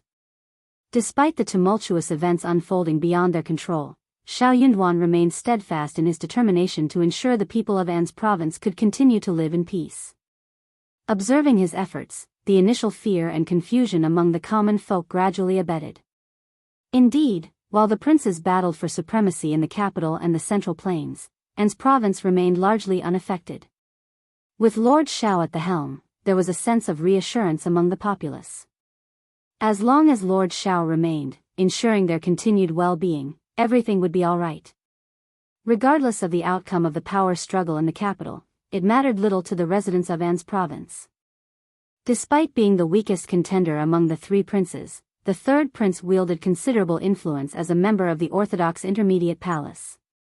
Securing the strategic location of Jinan and swiftly seizing control of the eldest son's territory before the fourth prince could react, he effectively cut off the northern canal route, halting all northbound ship traffic. Moreover, strict prohibitions were placed on southern carriages entering the capital.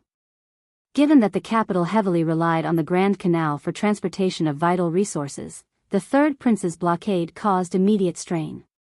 With merchants exacerbating the situation by hoarding goods and waiting for prices to soar, panic gripped the capital's populace. Fluctuating prices and widespread anxiety plagued the citizens on a daily basis. For the fourth prince, managing these crises alone proved to be a monumental task, diverting attention and resources away from any potential offensive against the third prince. It appeared that determining a victor in the short term was a daunting prospect indeed. If you find any errors, ads pop up, ads redirect, broken links, non-standard content, etc., please let us know each report so we can fix it as soon as possible. Chapter 2032, Power to Protect Oneself. Sun Bai, Sun Qian, and Jingsang convened a meeting with Xianxia, their skepticism toward the government palpable.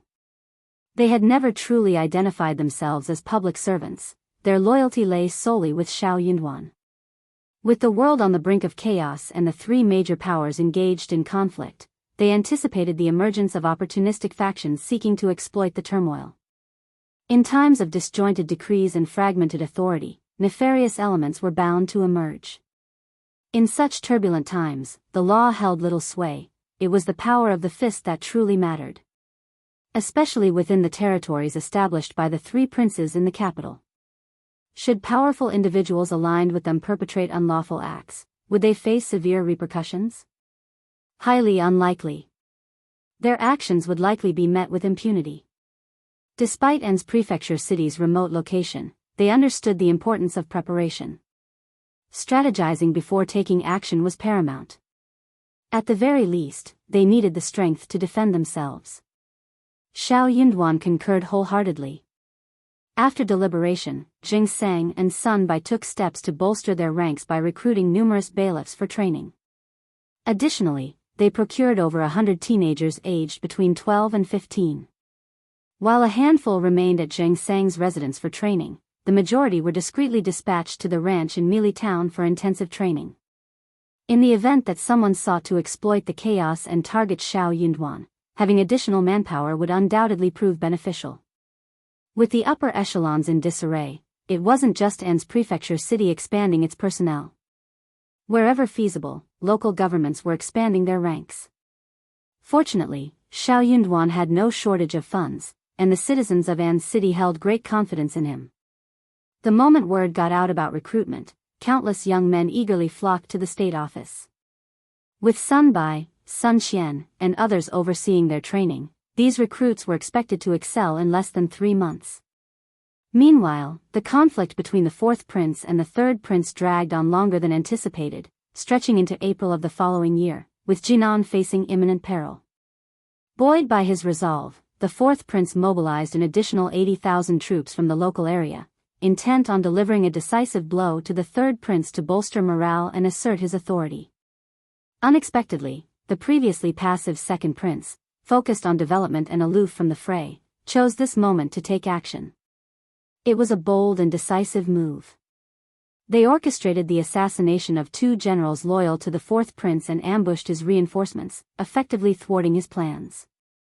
The defeat of the fourth prince's reinforcements dealt a severe blow to his campaign. Seizing the momentum, the third prince launched a counteroffensive, sallying forth from the city to engage in skirmishes with the fourth prince's forces. In a devastating blow, they decimated the fourth prince's troops and, crucially, set fire to their granary. The fourth prince teetered on the edge of fury, but his hands were tied. Fuming with rage, he assumed an orthodox stance and issued a decree calling upon the Northwest to dispatch their army to Jinan to quell the rebellion. To his dismay, the Northwest army remained unmoved. They cited manpower shortages and their steadfast commitment to border defense as reasons for their refusal to mobilize. The fourth prince's authority waned further as the Northwest army made it clear they would not heed the commands of any prince. In fact, they were reluctant to align themselves with any of the warring factions. Today, the intermediate generals of the Northwest army found themselves deeply indebted to the memory of old General Qiao.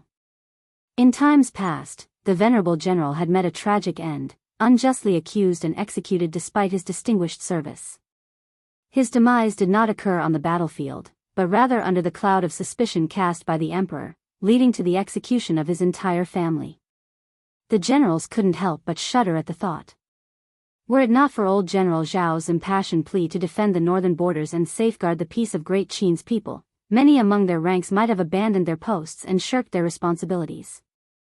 If you find any errors, ads pop up, ads redirect, broken links, non-standard content, etc., please let us know each report so we can fix it as soon as possible. Chapter 2033, Disheartened. How could this happen? They had braved the battlefield, risking their lives, only to meet their end under the emperor's blade. Why? Unbeknownst to the imperial court, the Northwest army had once come to the aid of old General Qiao. In truth, General Zhao's grandson had also been rescued, but fate did not smile upon the virtuous. The young scion of the Qiao family endured immense suffering in the depths of the prison and succumbed to illness soon after. With his passing, General Qiao retreated into the shadows, consumed by sorrow. Henceforth, his whereabouts became a mystery. None in the Northwest army ever laid eyes on him again. Even as the truth vindicated General Qiao and his kin, he remained elusive. It became widely accepted that General Qiao had departed this world. Had he been alive, he would have emerged, if only to safeguard the honor of the Qiao family. The Northwest army dispatched emissaries to the capital for the Qiao family's burial, but the palace also sent representatives. One particularly haughty eunuch looked upon the Northwest army's delegates with disdain. He showed no deference to General Qiao or his kin. Instead, he declared, "The Qiao family has benefited from our generosity. It is their fortune that the emperor has bestowed such favor upon them. They should express gratitude even in death and pray for the empire's eternal prosperity." The representatives of the Northwest army seethed with anger. Some among them struggled to contain their volatile tempers, their restraint the only thing preventing an immediate eruption. Following this encounter, the Northwest army's discontent with the imperial court deepened, and their disillusionment with the royal family intensified. Their duty at the northwestern border was not in service to the royal family but in obedience to the final directive of their esteemed general. Unless expressly relieved of their duty by the imperial court, they would stand sentinel over the palace. Yet, their loyalty lay not with the court or the emperor. As the late emperor breathed his last, the ensuing power struggle among the three princes and the eldest grandson plunged the land into uncertainty. The Northwest army observed with cold detachment, silently cursing their arrogance and disdain. The corruption within the Great Qin imperial family festered openly. Now, the fourth prince presumed to wield them as pawns in his bid for power. Such audacity was met with incredulity. What delusions clouded his mind? Regardless of the royal infighting, the Northwest Army remained steadfast in their refusal to be embroiled. Their stance was clear: they would not lend aid to anyone. The Northwest Army's resolute rejection was met with the fourth prince's ire, yet his frustration found no outlet, for there existed no recourse against their principled stance. Not to mention the uncertain future, the fourth prince dared not even entertain the thought of confronting the Northwest Army. He refrained from addressing them sternly, fearing that any hint of provocation might drive these impetuous and brash men into the arms of another. The mere notion of their potential defection kept him awake at night. Thus, the fourth prince sought solace in asserting his dignity, clinging to the polite response he received from the Northwest Army. In his mind, this signaled their tacit acknowledgement of his authority. If they couldn't depart, they certainly wouldn't. The rumors of discord within the great Qin Empire were pervasive, impossible to conceal. It was likely that Qingdi, Beihu, and others were already aware. While Qingdi had maintained a semblance of stability in recent years, Beihu posed a genuine threat. Indeed, departure was not an option. Hence, the fourth prince dispatched an imperial decree to the Northwest Army, offering reassurance and instructing them to remain vigilant against Qingdi's machinations while dutifully safeguarding the northern borders. Yet, the Northwest Army remained indifferent to his missive. No amount of explanation from the fourth prince could alter the stark reality of their rejection. If you find any errors, ads pop up, ads redirect, broken links, non-standard content, etc., please let us know each report so we can fix it as soon as possible. Chapter 2034, The Fourth Prince's Awkwardness. Indeed, not only was the fourth prince rebuffed, but the Northwest Army remained unmoved by his overtures. As news of this defiance spread, a subtle shift occurred in the hearts of the populace. The once unassailable authority of the royal family and the emperor quietly crumbled. Suddenly, it seemed to everyone that even the emperor and his kin were merely ordinary. Complicating matters further was the deliberate and inadvertent entanglement of the second prince in the conflict in Jinan. The war evolved into a protracted struggle with no end in sight. In the capital, the fourth prince's grip on power steadily waned. Among the trio of princes, his position grew increasingly precarious.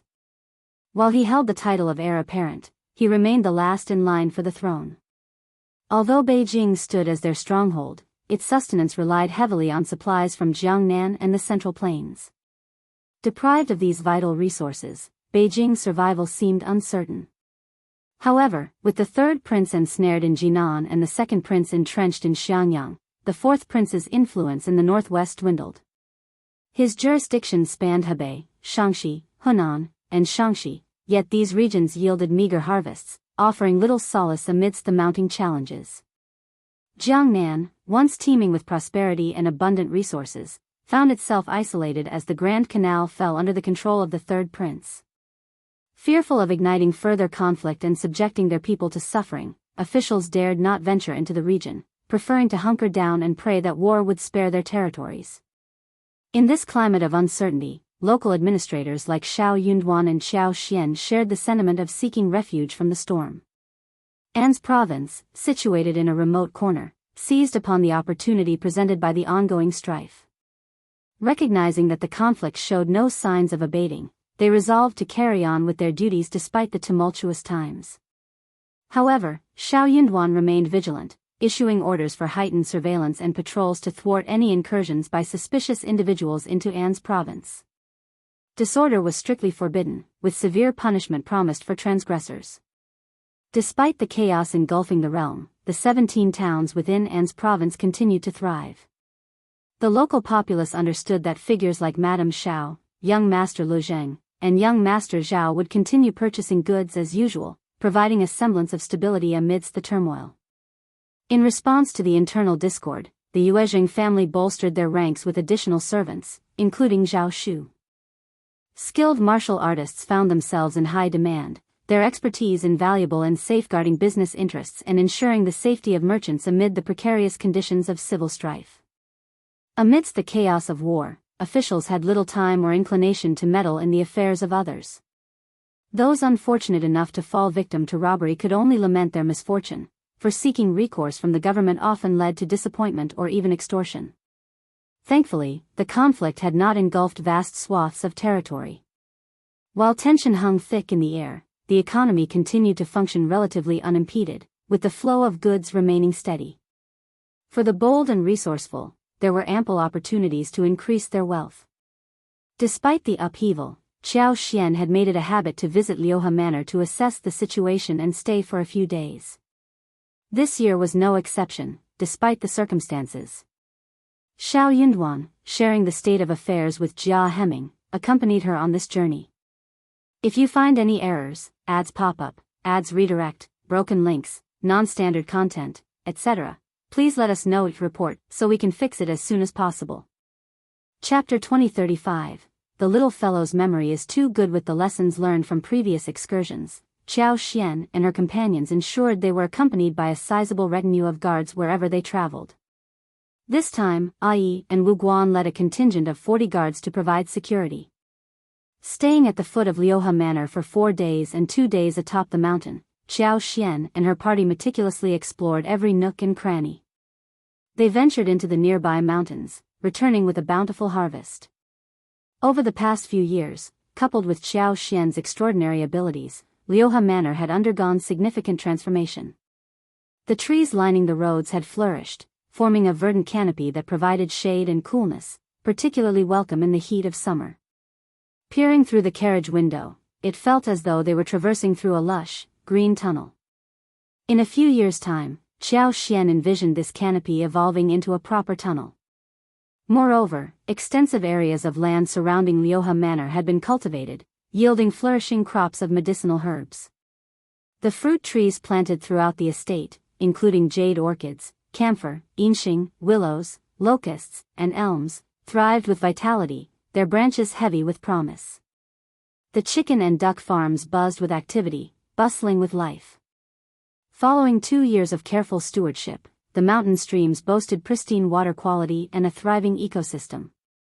As long as farming practices adhered to standards and hygiene protocols were diligently maintained, accidents were rare. Year after year, the poultry farms yielded plentiful eggs and duck eggs. The variety of fruit trees dotting the landscape flourished, their branches laden with the promise of harvest. In spring, the mountains burst forth with a riot of blossoms and burgeoning fruits. By May and June, loquats, bayberries, green plums, apricots, regular plums, and several varieties of peaches ripened, while kiwis, mangoes, passion fruits, oranges, persimmons, dates, grapes, pomegranates, dragon fruits, hawthorns, pears, and more thrived, dangling from branches in vigorous abundance. The journey from the foot of Liuhe Manor was imbued with a sense of familiarity and joy, each step seeming to radiate contentment. Every outing was a cause for celebration, with Anan, in particular, relishing the chance to venture beyond the estate's borders. Yet, with each departure, reluctance hung heavy in the air. This year was no exception.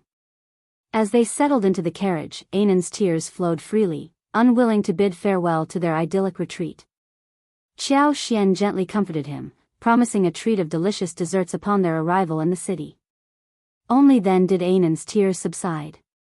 In An's prefecture city, 3 dessert shops owned by Xiao delighted patrons with an array of delectable treats. Among Anan's favorites were poplar dew, egg custard, milk pudding, and more. Fortunately, Xianxia's farm boasted ample dairy production, ensuring a steady supply of ingredients for these indulgent delicacies.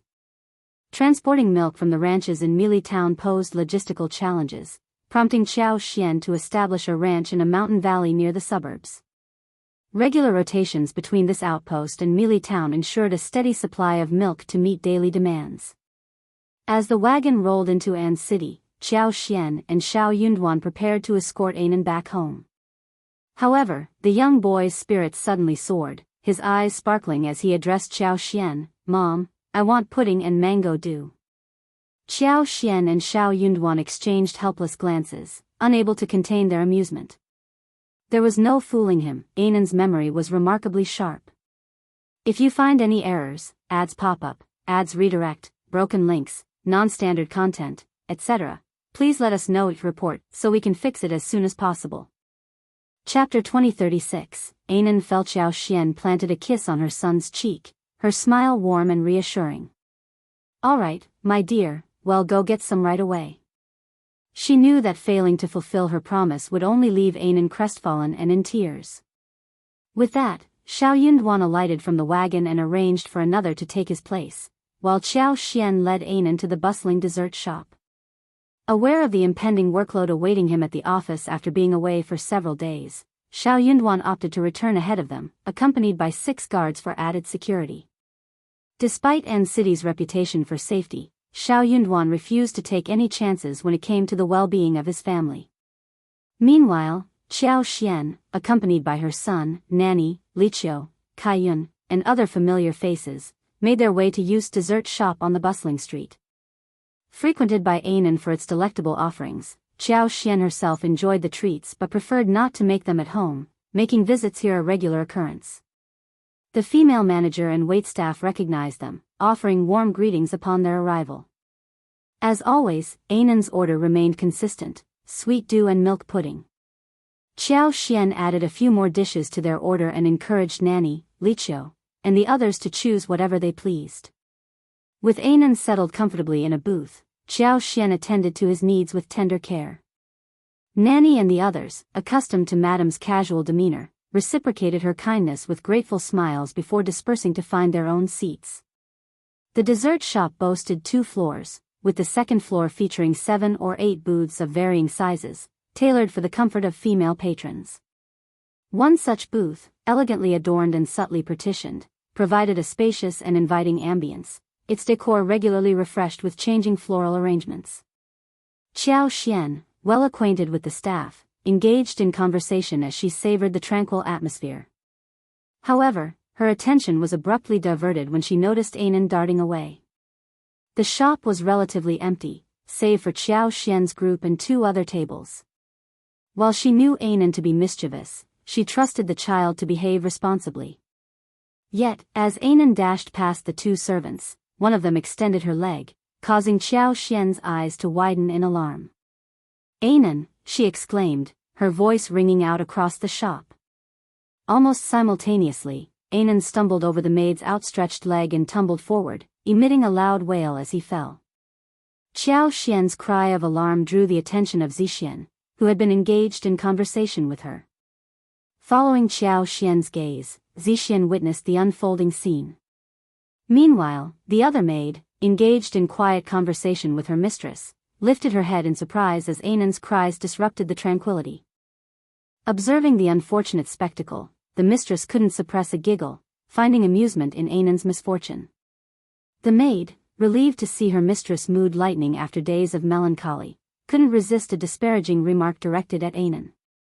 "I wonder which nobleman is so negligent that he can't even tend to his own child," she quipped, eliciting a chuckle from the maid who had inadvertently caused Anan's fall.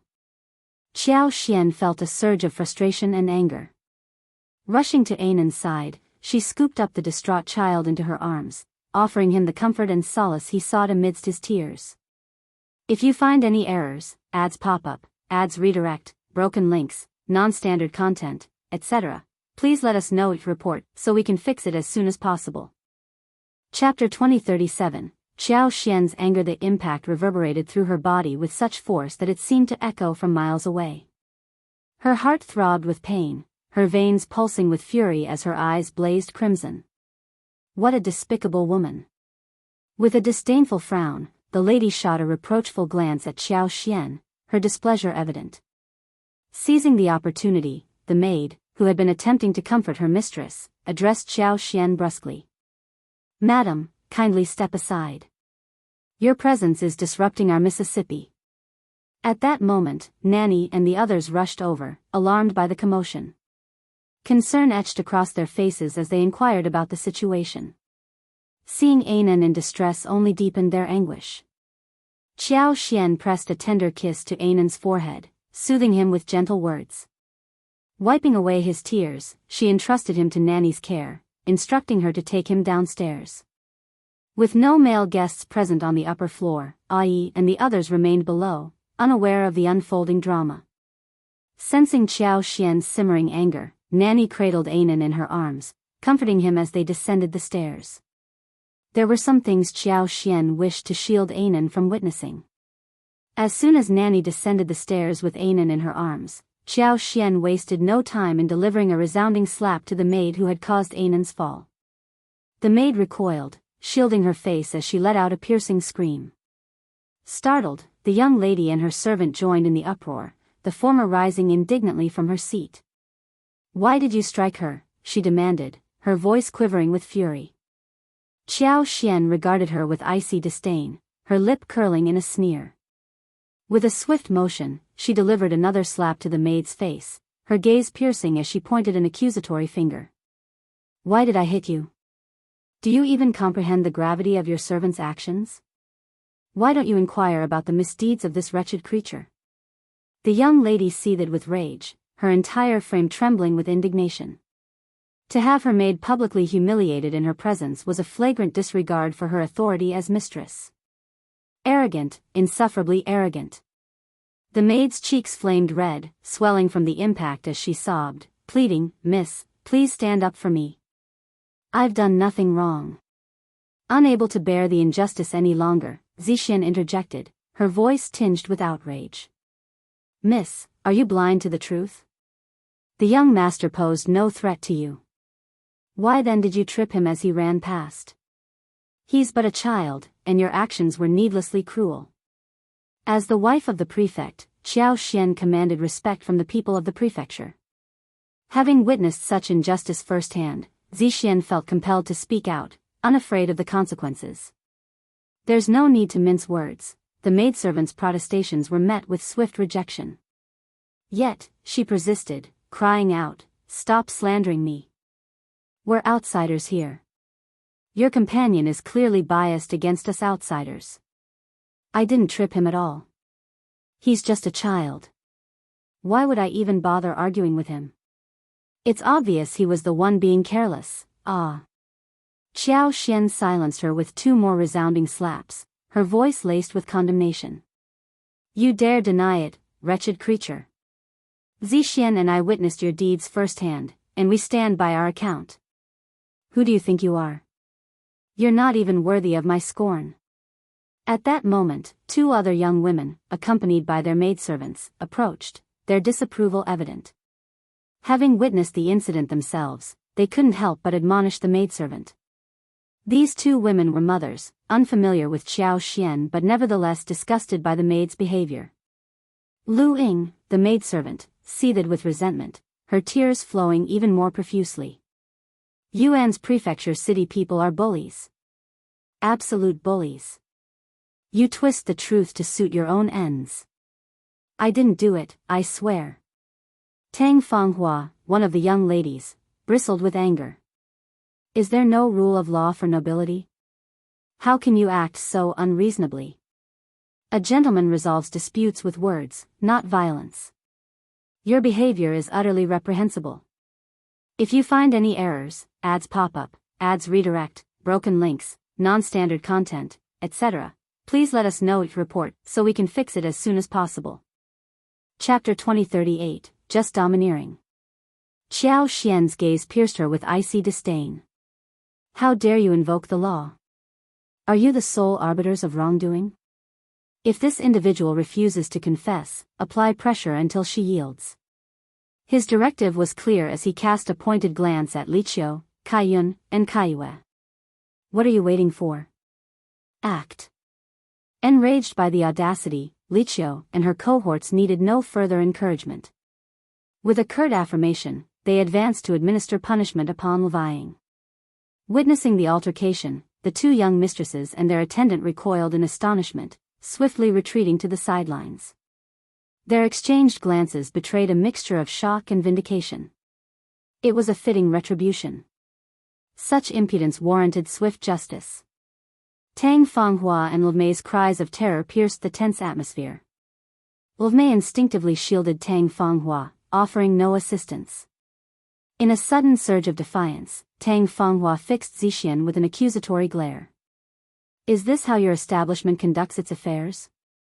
Allowing customers to be subjected to such mistreatment? What kind of business model is this? Who would dare to patronize your establishment after this?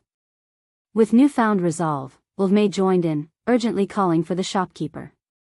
Downstairs remained still, as per Xian's instructions to the nanny to bar any intruders from ascending. Her words held weight. After all, Xian had a stake in the dessert shop, effectively making her its proprietor. Observing the lack of movement from below, Zixian couldn't feign ignorance. "Miss, it's evident," he asserted, "while genuine patrons are always welcome, those with ill intentions find no place here. Such customers hold no value for us." The retort ignited Tang Fanghua and Mei's fury.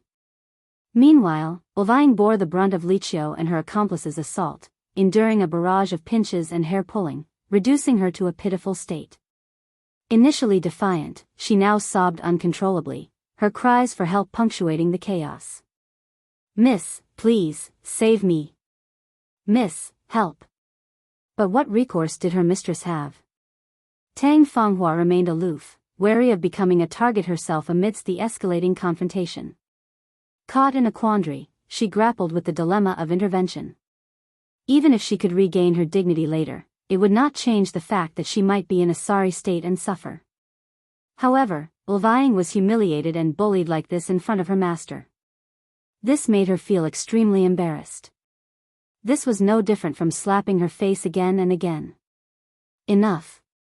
Tang Fanghua snapped and looked at Xian with a livid face. "Madam, it is better to leave a way out. What you are doing is too cruel, and you might have your own way, don't you think so?" Qiao and the others didn't care about her scolding at all. Their hands and mouths didn't stop at all. They held Vang and interrogated her.